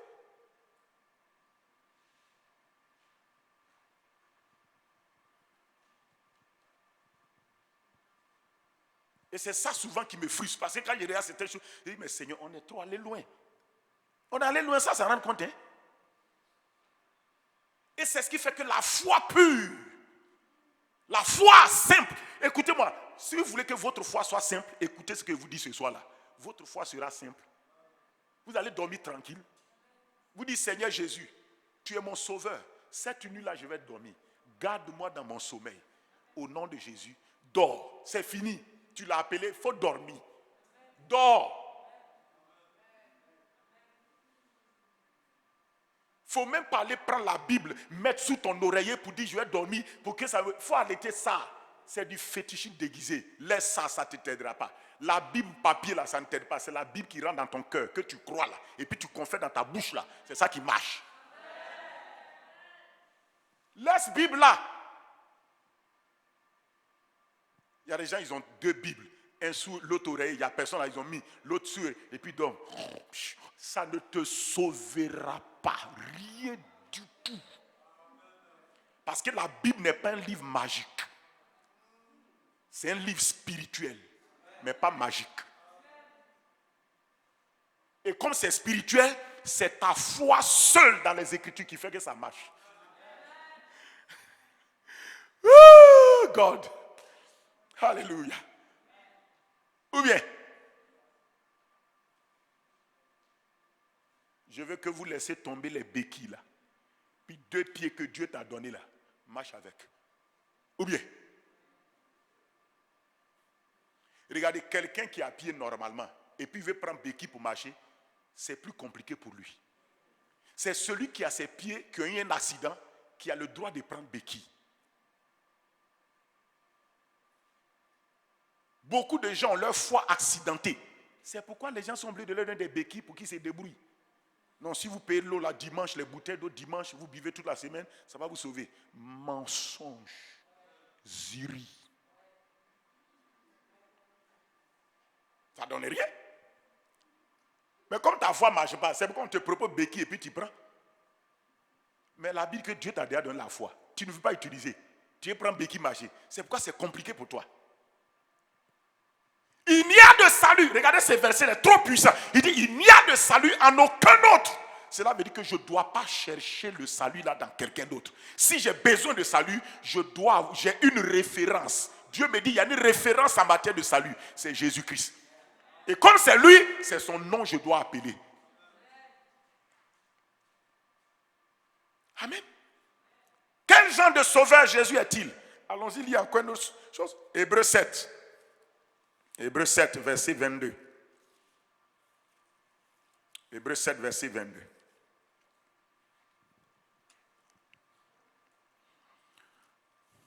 Hébreux 7, verset 22.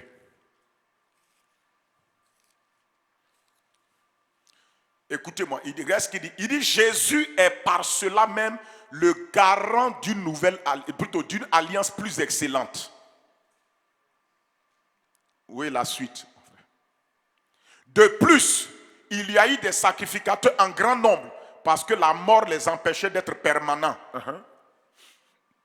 Mais lui, regardez, Jésus, parce qu'il demeure éternellement, possède un sacerdoce qui n'est pas transmissible. Bakande sitamos. Il y a des paroles. Quand tu ne lis pas la Bible, tu ne vas pas découvrir encore. Il y a des chrétiens qui ne connaissent pas la parole. Ils connaissent des versets, mais ils ne connaissent pas la parole de Dieu. La parole de Dieu, ce n'est pas verset. Hein? La parole de Dieu, c'est le langage que Dieu parle. C'est ça la parole de Dieu. On dit, voici un de ces langages. On dit, Jésus, il demeure éternellement. Et à cause de ce qu'il demeure éternellement, il possède un sacerdoce qui n'est pas transmissible. Aaron, par exemple, il était un sacrificateur. Son sacerdoce était transmissible parce que Aaron n'est pas éternel. Quand il est mort, il fallait qu'il passe à quelqu'un d'autre. Oui ou non? Et l'autre aussi au fur et à mesure. Mais on dit Jésus parce qu'il demeure éternellement. Son sacerdoce là n'est pas transmissible. Ça veut dire que Jésus est souverain sacrificateur éternellement à perpétuité. Cela veut dire que son sacrifice qu'il va faire pour te sauver là, c'est éternel. C'est pourquoi on dit qu'il n'y a de salut en aucun autre. C'est lui seul. Il ne peut pas transmettre son salut à quelqu'un d'autre. C'est lui seul qui possède le nom de sauveur.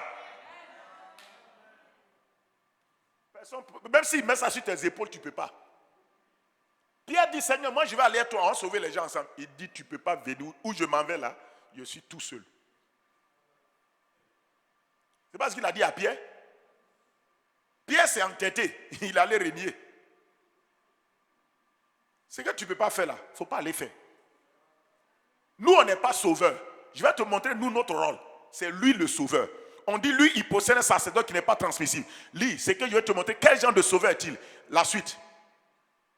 On dit, c'est aussi pour cela, comme il possède un sacerdoce qui n'est pas transmissible, on dit, c'est aussi pour cela qu'il peut sauver parfaitement ceux qui s'approchent de Dieu par lui, étant toujours vivants pour intercéder en leur faveur. Quel genre de sauveur Jésus est-il? Il est le sauveur parfait. qui sauve parfaitement. Et le mot là est trop fort, qui sauve parfaitement. C'est en cela qu'on dit, c'est qu'il commence là, il achève. Si Jésus rentre en action pour te sauver, il sauve parfaitement. C'est à cause de ça, je vous dis, quand Jésus a ressuscité Lazare, là, quand Lazare est sorti du tombeau, la maladie qu'il a tuée là est partie de lui. Jésus l'a sauvé parfaitement. Quand Jésus te délivre, il te délivre parfaitement. Il te délivre pour dire le démon là vient te dire bye bye, va venir taper à ta porte, il t'a délivré, C'est pourquoi il a dit, si donc le Fils vous a franchi, vous serez réellement libre. Tu comprends ça? Il dit, tu seras réellement libre. Il dit, Jésus peut sauver parfaitement. Voici le genre de sauveur qu'il est. Il est le sauveur qui sauve parfaitement. Jeunes gens, jeunes filles, Jésus vous sauve parfaitement. Si Jésus te sauve, il te sauve parfaitement.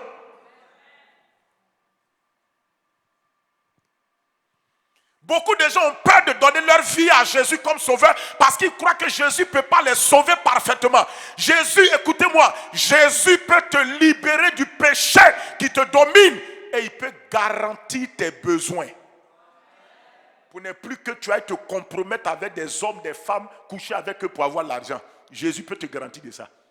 Ah mais, et si j'abandonne mon copain là, qui va me donner l'argent? Jésus est le sauveur parfait. Si tu abandonnes, si tu te délivres de ça, il peut garantir tes besoins. C'est ça le sauveur parfait. Arrête de t'occuper, qui va payer ma pommade, tout ça. Ce que Jésus te donne là, c'est plus que pommade. La pommadologie là, tu penses que c'est ces choses?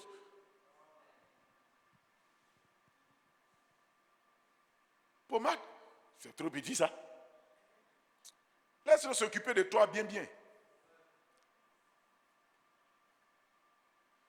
Ah, si j'accepte Jésus là, qui va payer ma maison? Jésus sauve parfaitement. Ah, vous ne dites pas amen ou pas, c'est compliqué dans ta tête. Ah, tu es là, tu es sauvé, Jésus sauve, il sauve parfaitement.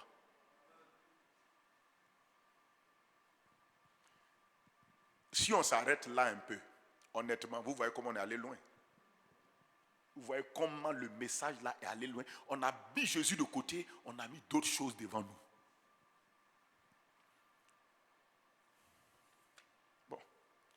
Il y a d'autres questions auxquelles on doit répondre, mais bon, on va laisser ça pour demain.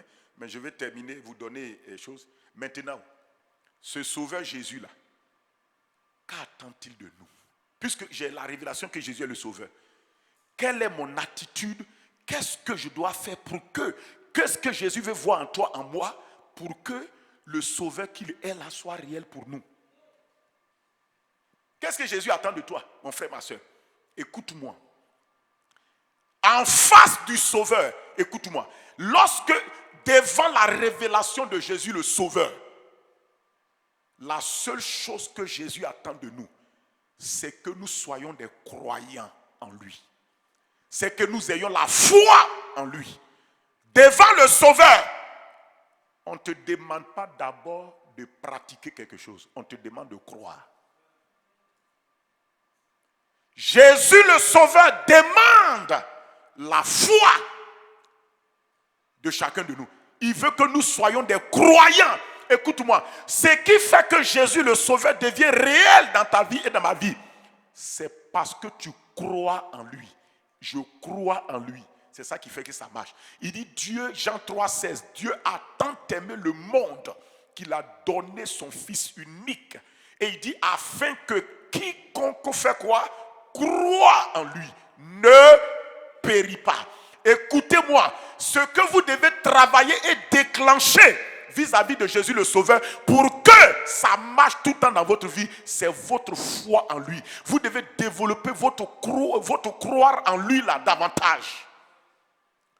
Vous devez exercer votre foi en lui. Vous devez croire en lui. C'est ça qui fait que ça marche. J'ai en face de la révélation de Jésus le Sauveur tout ce qu'il attend de toi et de moi. Mon frère, écoute-moi, ce n'est pas la sainteté. Il n'attend pas ta sainteté. Il attend ta foi. Parce que quand tu es en face du Sauveur, il ne te demande pas d'être saint. Il te demande de croire. Je te pose la question. Toi, tu es en train de te noyer. Et puis tu cries au secours. Le sauveteur là, il rentre dans l'eau. Il veut te sauver. Il dit, mais mon ami, est-ce que tu es obéissant à tes parents? Tu as mis de l'ordre entre tes parents et toi? Ça va? Il veut ta mort. Ah, mon ami, est-ce que tes crédits là, tu as payé? Est-ce que tu n'as pas gardé rancune contre quelqu'un? Est-ce qu'il a besoin de ça là?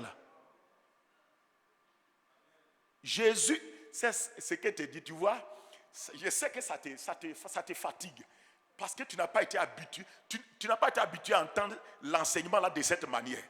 Écoutez-moi, en face du Sauveur, on ne cherche pas ta sainteté. On cherche ta foi. Jésus n'attend pas. Si tu appelles Jésus au secours pour te sauver, tu n'as pas besoin de calculer ta sainteté. Tu n'as pas l'air de croire. Hein? Je vais te prouver. Dans Marc chapitre 2, on ne va pas lire, vous pouvez lire ça après. Dans Marc chapitre 2, la Bible dit qu'on a appris que Jésus était de retour à la maison, à Capernaum. Et quand il était de retour après une mission, la Bible dit que comme on a appris qu'il était de retour, une foule nombreuse se rassembla autour de lui. Dans sa maison, ils étaient dedans, dehors, ils étaient dedans. 4 hommes sont venus portant un paralytique. Quand ils sont arrivés, ils ont vu que la foule barrait la route. Dehors, comme dedans, il n'y a pas passage. Mais dans leur foi, ils ont vu quoi?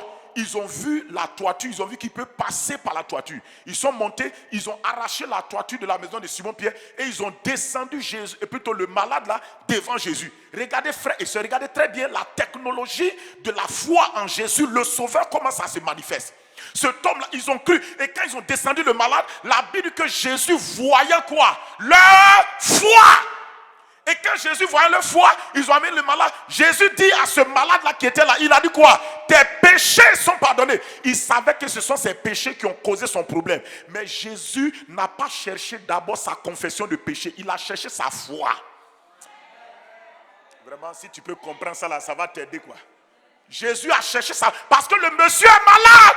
Il n'est pas venu pour être saint. Il est venu pour être sauvé de sa maladie. Ce que le ciel attend de lui, c'est qu'il croit dans le Sauveur. Dieu a aimé, il a donné quiconque.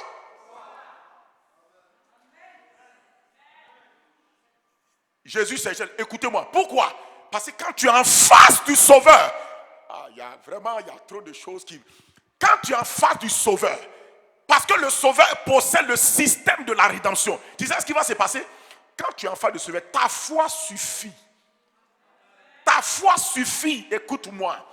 La sainteté là aura sa place. Je vais te dire ça après. La foi suffit. Aujourd'hui, c'est la foi. Parce qu'on est face à Jésus, le Sauveur. Écoutez-moi. Si vous êtes dans une situation, vous voulez que Jésus vous sauve, vous avez besoin de son aide. La seule chose qu'il attend de vous, c'est votre foi.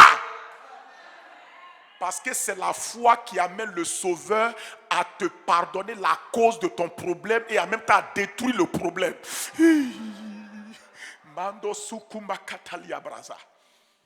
Est-ce que tu as compris ce que je t'ai dit? Jésus le Sauveur, regarde, Jésus le Sauveur là, c'est un cas pratique. Jésus le Sauveur là, et voici le malade qui vient avec son problème. On est d'accord? Mais c'est son péché là qui a causé sa situation. Mais ce que Jésus a vu, Jésus n'a pas vu sa confession. Jésus n'a pas vu sa sainteté. Jésus est sauveur. Ce qu'il cherche dans les hommes qui viennent lui demander du secours, c'est leur confiance. Il dit, est-ce que tu me fais assez confiance? Tu crois que je peux t'aider? Ils m'ont dit, Jésus, ils ont montré leur foi. Quand ils ont montré leur foi, Jésus dit, tes péchés sont pardonnés. Il dit, lève-toi, prends ton lit, va à la maison. C'est le Sauveur seul qui te sauve parfaitement. Ça veut dire qu'il enlève la racine qui a causé le problème et puis il détruit le problème. Vous avez compris ça? C'est ça le Sauveur. C'est ça le Sauveur. Donc ce que Jésus attend de nous, en face du Sauveur, qu'est-ce que nous devons faire? Nous devons relâcher notre foi. Nous devons apprendre à libérer notre foi. Et aujourd'hui, c'est la foi en Jésus le Sauveur qui affaiblit dans nos cœurs. C'est ça qui a diminué. Quelque chose a diminué là-bas.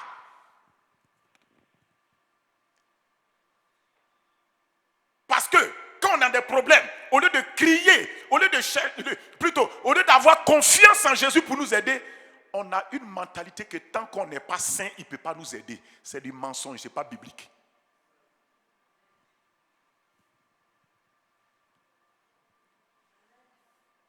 Dieu ne t'aide pas parce que tu es saint, il t'aide parce que tu es son enfant et tu lui fais confiance. C'est tout. Et je vais te dire quelque chose qui va te surprendre. Jésus étant le sauveur, et en tant que sauveur, c'est la foi. Parce que quoi? Un sauveur, c'est la confiance que les gens ont en lui qui le déclenche. C'est ça qui le déclenche. Je te pose écoute-moi, je vais te dire quelque chose qui va te surprendre. C'est à cause de ça là. Même si un païen invoque Jésus dans un danger, Jésus va venir le sauver. Tu sais pourquoi? Parce que là, Jésus intervient pas comme son Seigneur, mais comme sauveur. Il a appelé au secours. Jésus rentre en action. Ah, tu vois, ton amen est complet. Pour toi, dans ta tête, là, il faut qu'il soit converti, plongé dans l'eau, baptisé, d'eau confirmée, retransmis, tout ça avant que Jésus intervienne. C'est toi dans ta tête. Tous les gens que Jésus a aidés dans la Bible, là, tu as vu, ils ont accepté Jésus. Tu as vu qu'ils étaient, comment on appelle, ils étaient disciples de Jésus. C'est celui qui a cru en Jésus et qui a expérimenté son salut qui va plus tard décider de le suivre comme disciple.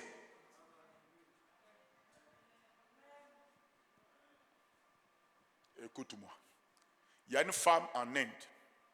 Elle écoutait à la radio, on dit Jésus sauve, Jésus est sauveur tant. Un jour, elle était allée prendre du bois dans la brousse sur la montagne, en Inde. Vous savez, là-bas, c'est des pays où il y a assez de tigres. Et pendant qu'elle ramassait le bois, brusquement, elle entend un rugissement. Et elle tourne, c'est un tigre qui est là. Dès qu'elle a vu le tigre a bondi sur elle. Mais dans son cœur, elle s'est rappelée qu'on a dit à la radio, Jésus là, il sauve. Elle a juste eu le temps de dire Jésus. Quand elle a dit Jésus, elle a vu un ange qui est venu avec une épée qui a tapé le tigre. Il est tombé à côté d'elle. C'est ça Jésus.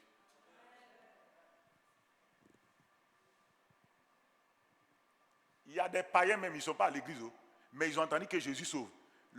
Beaucoup d'entre eux, il faut leur demander, ils dorment pendant la nuit. Moutons les poursuivent ou bien des bœufs, des chiens les poursuivent. Ils ne sont jamais venus à l'église. Mais leur esprit a entendu un jour un message que Jésus est sauvé. Quand tu dis Jésus là, ça te sauve. Dans leur rêve, ils ont dit Jésus. Ils se sont réveillés. Tous les bœufs qui les poursuivaient là sont partis. Ils ont été délivrés. Ça là. Ah.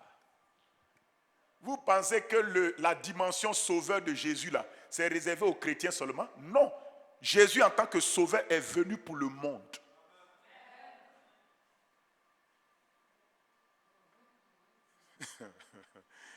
On dit Dieu a tant aimé le monde. On n'a pas dit qu'il a aimé les chrétiens, le monde. C'est les chrétiens qui reconnaissent Jésus comme Seigneur. Païen ne reconnaît pas Jésus comme Seigneur. Mais il sait que Jésus peut le sauver. Ça là seulement, ça est là. Et Jésus sauve les gens pourquoi? Il n'y a pas de temps. Jésus sauve les gens pour les attirer à lui.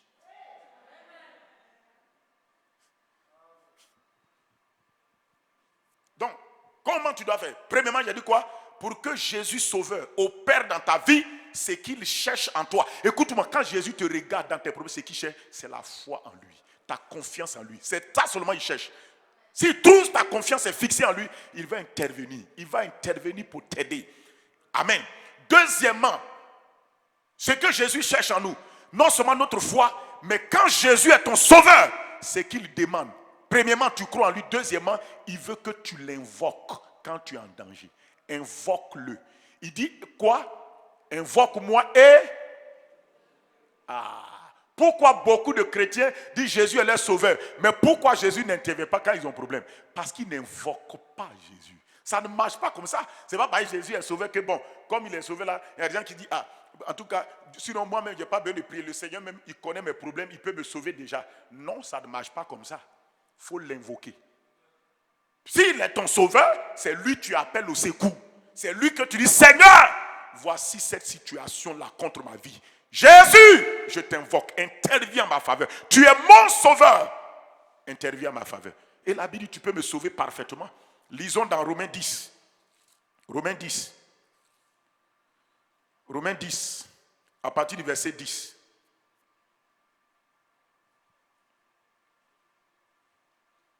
Romains 10. Il dit quoi? C'est un croyant du cœur qu'on parvient, regarde bien, note ça et puis regarde. Il dit c'est un croyant du cœur qu'on parvient à la justice. Et c'est un confessant de la bouche qu'on parvient au salut. Continue. Il dit selon ce que dit l'Écriture, quiconque, regardez, quiconque croit en lui ne sera point confus. Regardez quelle parole. Il dit quiconque croit dans le Sauveur ne sera jamais dans la confusion. Jésus, tu ne peux pas croire en lui et puis te laisses dans la confusion, dans l'humiliation, dans la honte, dans le ridicule, dans les moqueries. Frère, on a mis des idées ici, ça ne marche pas. Ça, ce n'est pas du Jésus-Christ. Jésus le Sauveur, il dit quiconque. Et puis il ose, il dit quiconque. Quelle parole? Ça dit qu'il prend, c'est de l'audace. Il dit quiconque croit en lui ne sera point confus. Parce que comme il est le Sauveur, quelle que soit la personne qui croit en lui, la personne ne sera pas dans la confusion, dans la honte. Je te le dis et je te le déclare. Tu ne peux pas accepter Jésus comme sauveur, le reconnaître comme sauveur, l'invoquer comme sauveur dans ta situation, et puis il va te confondre, et puis il va t'humilier, et puis il va te honnir, et puis il va laisser que la honte vienne sur toi pour qu'on se moque de toi. Ça, c'est pas Jésus-Christ. Je te dis, Jésus là, quiconque croit en lui ne sera point confus, parce qu'il est le puissant sauveur, il est l'unique sauveur, il est le sauveur qui sauve parfaitement. Regarde la suite. La suite, mon ami. Il dit quiconque croit en lui ne sera point confus. Il dit il n'y a aucune. Regarde quelle parole. Il faut aller méditer ça après. Il dit il n'y a aucune différence. C'est pas ce que je vous ai dit. Il n'y a aucune différence entre le juif et le grec. Le juif, c'est qui? C'est celui qui dit qu'il connaît Dieu. Le grec, il ne connaît pas Dieu. Mais concernant Jésus Sauveur, on dit qu'il n'y a pas de différence.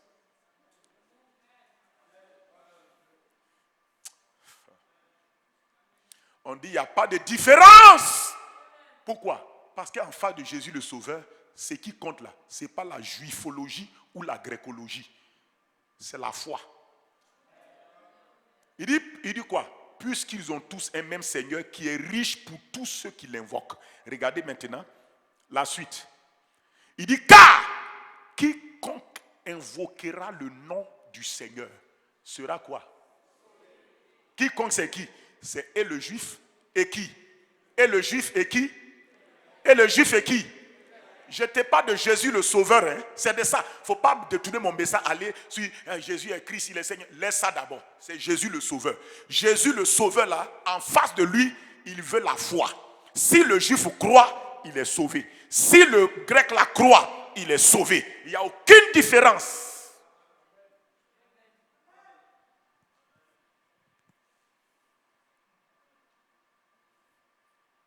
S'ils arrivent à croire en Jésus, qu'ils invoquent, ils vont quitter leur position pour rentrer dans des choses comme des croyants en Jésus. Et regardez, on continue, regarde. Car quiconque invoquera le nom du Seigneur sera sauvé. Il dit, comment donc invoqueront-ils celui en qui ils n'ont pas cru? Donc on ne peut pas invoquer Jésus si on ne croit pas en lui. Donc tu vois, ce qui fait que tu n'invoques pas Jésus quand tu es dans une situation, mon frère, c'est simplement tu ne crois pas en lui comme sauveur dans cette situation. Et je peux te prouver qu'il y a beaucoup de situations dans nos vies où on n'invoque pas Jésus. On cherche de l'aide à gauche et à droite. À cause de ça, on est ridiculisé. Écoutez-moi, le réflexe d'invoquer Jésus comme sauveur dans nos situations, beaucoup l'ont perdu dans leur vie. Ce réflexe-là, beaucoup l'ont perdu. Il y a des gens, au départ de leur vie chrétienne, quand il y a une situation, ils ont prié Jésus, ils invoquent Jésus, ils voient la gloire de Dieu. C'est pourquoi les anciens chrétiens disent, ah Seigneur, on dirait que le Seigneur ne fait plus dans ma vie comme il faisait avant. Le problème, ce n'est pas le Seigneur qui a changé. Ton attitude de foi et d'invocation envers lui, c'est ça qui a changé. Tu penses que tu es devenu expert maintenant, que tu peux t'en sortir toi seul. Au départ, quand tu l'as vu comme sauveur, là, tu étais amoureux du sauveur. Quand il y a situation, tu prends le temps, tu pries, tu cries à lui. Tu peux passer une nuit de prière. Tu peux passer des temps de jeûne et prière. Parce que tu cherches lui, sa solution. Maintenant, tu dis que tu es devenu expert. Tu n'as plus besoin de lui. Donc, il ne faut pas me dire qu'il a changé. Hein. Dans Hébreux 13, verset 8, on dit qu'il est le même hier, aujourd'hui, éternellement. La preuve, c'est ça. Tu dis que oui, Jésus, est-ce que tu l'invoques comme chose? Quand ça ne va pas, est-ce que tu l'appelles? Il te dit, quiconque invoquera le nom du Seigneur sera sauvé. Ou bien, c'est à cause de ça, souvent, Dieu laisse des temps difficiles et des persécutions venues dans notre vie pour qu'on retourne à la foi dans le Sauveur. Souvent, là, pourquoi souvent Dieu permet que tu aies des moments de crise financière? Parce que le fait que tu as l'argent là, fait que tu n'invoques plus Jésus pour venir t'aider face à certaines situations. Tu prends ton argent, tu penses que ton argent est un instrument, mais ce n'est pas le Sauveur. Et tu t'en dis non, je vais régler cette situation-là. Il y a des gens même là, ils paient médicaments jusqu'à pour se soigner. Ils oublient qu'ils ont Jésus dans leur vie, qu'ils n'ont qu'à appeler Jésus. Ils paient tous les comprimés jusqu'à... Ils n'ont même pas le petit reflet pour dire non, la situation, je vais prier d'abord.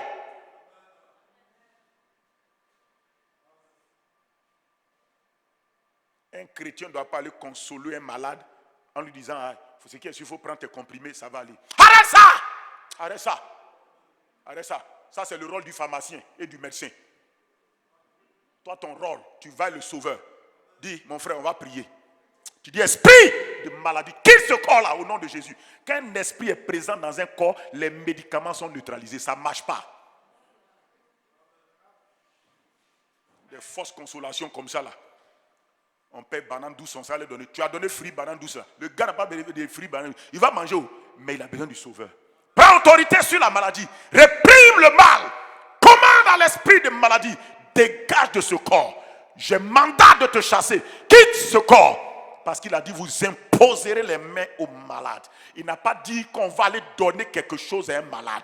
On imposera les mains aux malades. Souvent, notre connaissance naturelle des choses logiques là nous font mettre le sauveur de côté et on va utiliser les instruments de solution qu'on a. C'est ça qui nous fatigue. Il a dit quiconque invoquera. Tu vois pourquoi Jésus ne rentre pas en action? Parce qu'il entend que tu cries. Invoquer veut dire appeler au secours. Il dit ah, le type là, celle-là, elle dit elle croit en moi. J'attends. Est-ce qu'elle va m'appeler au secours? Il attend. Il dit non, elle n'a pas appelé au secours. Bon, on attend. Des jours, un mois, un an. Il dit mais elle ne m'appelle pas au secours. Non, il n'y a pas de problème. C'est qu'elle ne croit pas que je suis sauveur. Je vais attendre. Ou bien Jésus va secourir comme ça. Si c'est ça là, donc c'est qu'il va aller régler tous les problèmes sans que quelqu'un l'appelle. Pourtant, il y a plein de problèmes. Je n'ai pas le temps de te montrer, mais dans la Bible, il y a eu plein de problèmes que les gens avaient. C'est tous ceux qui ont invoqué Jésus que Jésus a solutionné leurs problèmes. Je te mets au défi, va lire dans la Bible. Bartimée, le fils de Timée, la Bible que mendiant aveugle était assis au bord du chemin. Et un jour, il a entendu qu'il y a un bruit bizarre qui s'est passé là. Il a touché, il dit, mais qu'est-ce qui s'est passé ici? On dit, c'est Jésus de Nazareth qui passe par là. Or, il a entendu parler de Jésus qui est sur la place et qui est en train de sauver les gens. Et son occasion est arrivée. Quand Dieu veut te sauver, il crée des occasions pour intervenir dans ta vie. Mais les gens ne reconnaissent pas les occasions. Bartimée attrapé, il dit, c'est sûr que c'est, on dit c'est Jésus de Nazareth qui passe par là. Hey. Quand quelqu'un est en danger, il n'a plus honte de qui que ce soit. C'est la solution qu'il veut. Il a dit, Jésus, fils de David, aie pitié de moi. La Bible, la foule le reprenait pour le faire taire. Écoute-moi, quand tu es dans les problèmes, n'écoute pas ceux qui n'ont pas de problème.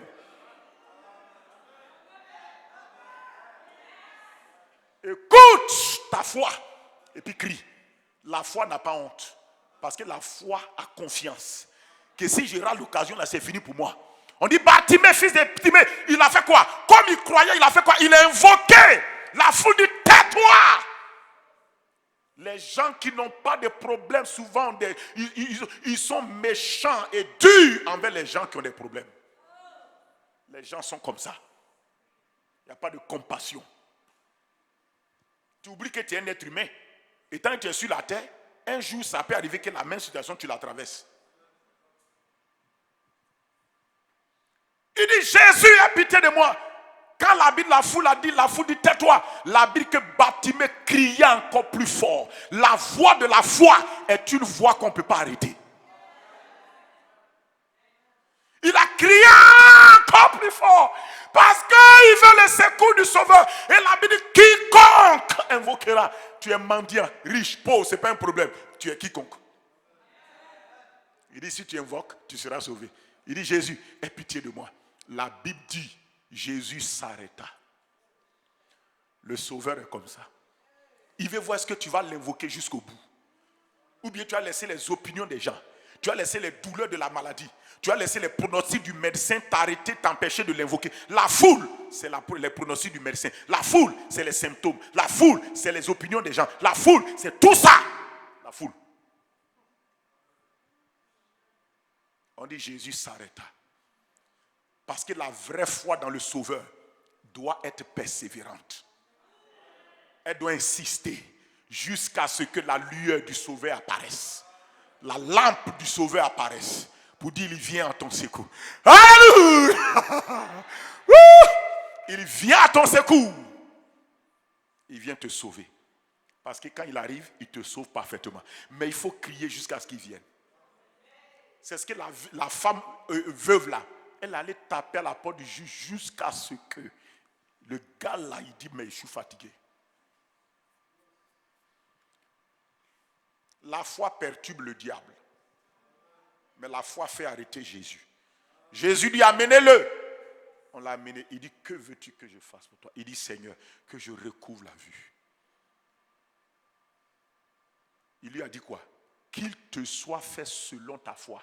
J'aimerais pour terminer, pour te dire, voilà pour quelle raison Jésus utilisait tout le temps cette expression, c'est ta foi qui t'a sauvé. C'est ta foi qui t'a sauvé. Parce qu'en face du Sauveur, c'est la foi seule qu'on prend en compte. À demain, que Dieu vous bénisse. Prions maintenant. Prions maintenant. Prie mon frère. Il faut prier. Prions. On ne peut pas tout donner, on a donné ce qu'il faut. Il faut prier. Alléluia. Prie le Seigneur, remercie le Seigneur Jésus pour la révélation de sa personne. Ce soir comme le sauveur de ta vie, le sauveur qui est venu pour toi. Rends grâce au Père de ce qu'il t'a fait comprendre encore ce soir les choses. Il t'a repositionné sur la révélation de Jésus et comment tu dois relationner, fonctionner, opérer avec lui et avancer avec lui. Dis merci au Père parce que Jésus est la parole de Dieu qui a été faite chair pour venir te sauver. Jésus est le Fils de Dieu, conçu par le Saint-Esprit, oui, dans le sein de Marie. Et il est né du Saint-Esprit, c'est pourquoi il est Fils de Dieu. Bénis le Père qui t'a révélé quel genre de sauveur Jésus-Christ est-il. Il est le sauveur puissant, le sauveur capable d'accomplir la mission pour laquelle il est venu. Le sauveur qui est suffisant. Et oui, il est tellement suffisant que quand il est dans ta vie, tu n'as pas besoin d'ajouter autre chose pour te sauver. Oui, il est le sauveur unique. Il n'y a de salut en aucun autre qu'en lui seul. Oui, remercie le Père pour cela. Parce qu'il est le sauveur qui peut sauver parfaitement ceux qui s'approchent de Dieu par lui. Ceux qui l'invoquent, il peut sauver parfaitement. Et dis au Seigneur merci pour cette révélation. Et bénis le Seigneur Jésus parce qu'il t'a permis de voir qu'il est le seul sauveur de ton cœur, de ta vie. Et ce qu'il attend de toi, c'est premièrement que tu crois en lui, que tu sois un croyant en Jésus, que tu aies foi en lui et que tu l'invoques. Et que tu l'invoques. Dis au Seigneur que ma foi, ma confiance en toi soit profonde, soit simple, soit établie. Seigneur, oh Dieu, libère mon cœur du doute, de la peur, de l'incrédulité. Donne-moi de croire en toi profondément, entièrement, sur la base de ta parole. Seigneur, donne-moi de t'invoquer quelles que soient mes situations, quelles que soient mes circonstances. Donne-moi de t'invoquer, de t'invoquer, de t'invoquer. Donne-moi, Seigneur Jésus, de t'invoquer. Seigneur, tu as dit, quiconque invoquera ton nom sera sauvé, sera sauvé. Seigneur, je veux t'invoquer parce que je crois en toi. Seigneur, je t'invoque parce que je crois en toi. Je te fais confiance, Seigneur. Oui, aide-moi à toujours t'invoquer. Dis au Seigneur, donne-moi le réflexe de t'invoquer, quelles que soient les situations que je confronte, auxquelles je fais face. Donne-moi de t'invoquer, Seigneur. Donne-moi le réflexe de t'invoquer, même dans mon sommeil, même dans toutes choses, d'avoir le réflexe de t'invoquer immédiatement et promptement au nom de Jésus-Christ. Bénis le Seigneur ton Dieu. Rends-lui grâce ce soir. Rends-lui grâce ce soir. Rends-lui grâce ce soir. Et si ce soir, mon frère, ma soeur, tu es dans une situation particulière, il faut crier comme Bartimée et dire à Jésus, Fils de Dieu, aie pitié de moi, aie compassion de moi. Voici ma situation. Seigneur, interviens. Sois le Bartimée de ce soir qui crie à Jésus au secours. Invoque-le dans ta situation. Dis, Seigneur, voici ma situation. Je t'invoque, Seigneur. Aide-moi. Viens à mon secours, Seigneur Jésus. Tu es le sauveur qui vient à mon secours. Sauve-moi de cette maladie. Sauve-moi, Seigneur. Apporte-moi la guérison. Manifeste dans mon corps la guérison que tu m'as donné. Seigneur, voici ce problème-là. Interviens dans ma vie. Ma soeur, mon frère, c'est l'occasion pour toi de prier pour une situation spécifique. Comme Bartimée, il n'est pas resté silencieux. Il a invoqué. Il dit, quiconque invoquera. Il y a une situation dans ta vie où tu veux voir Jésus venir sauver ta vie de cette situation. Crie à lui, mon frère, comme quelqu'un qui n'a pas d'autre sauveur ailleurs. Comme quelqu'un qui a un seul sauveur, un unique sauveur, qui n'a personne d'autre que lui. Tu n'as personne d'autre que lui. Crie à lui, mon frère. Crie à lui, ma soeur. Comme quelqu'un que tu as, qui n'a personne d'autre que lui seul. Que lui seul. Que lui seul. Que lui seul. Que lui seul pour te sauver. C'est ainsi que Bartimée a crié à Jésus comme n'ayant personne d'autre que Jésus-Christ seul. Oui, mon frère, ma soeur. Mon frère, ma soeur. Mon frère, ma soeur. Faut prier ce soir. Faut prier ce soir. Faut prier pour ta situation. Prie pour la situation. Prie pour la situation. Prie pour la situation où tu as besoin du secours du Seigneur Jésus. Le Sauveur Jésus. Le Sauveur Jésus. Le Sauveur Jésus. Invoque-le ce soir. Dis au Seigneur Jésus, je t'invoque, Seigneur. Viens à mon secours dans cette situation. Seigneur, sauve-moi. Libère-moi de cette situation. Délivre-moi, Seigneur, par ta grâce, par ta bonté, par ta puissance. Crie comme Bartimée. Crie de tout ton cœur. Exerce ta foi. Demande-lui d'intervenir. Prie-le, prie-le. Demande-lui d'intervenir. Demande-lui, Seigneur, je t'appelle au secours. Je t'appelle au secours. Je t'appelle le secours. Je t'appelle le secours. Je t'appelle le secours. Je t'appelle le secours. Seigneur, viens à mon secours. Sors-moi de la honte. Sors-moi de l'opprobre. Sors-moi du mensonge, de l'humiliation. Sors-moi de la faiblesse, de la maladie, de l'incapacité. Sumpratakalade. Rotokojiba kataya. Lunde sekete brinda. Prodo sokotoriaba. Ibalagadabase. Mando kotokoroba santa. Rindo sokotorimaka. Radulugudu basketeria katamasha. Bora katamasanda. Mandulu kutumasa. Au nom de Jésus, tu as prié, j'ai prié. Dis amen de tout ton cœur. Pendant que nous continuons avec ce cantique, rends grâce à Dieu, bénis le Seigneur. Et maintenant, que le Seigneur vous bénisse, tous ceux qui étaient connectés. Que la grâce de Dieu vous accompagne. Vous qui allez partir maintenant à la maison, soyez remplis. Et cette nuit, prends du temps pour invoquer Jésus pour tes situations. Crie à lui, appelle le secours et dis-lui, Seigneur, il n'y a personne d'autre, c'est toi qui peux m'aider. Alléluia. Que le Seigneur vous comble de sa grâce, vous remplisse grâce sur grâce. Au nom de Jésus, allez-y en paix demain à 18h. Merci Seigneur. Amen.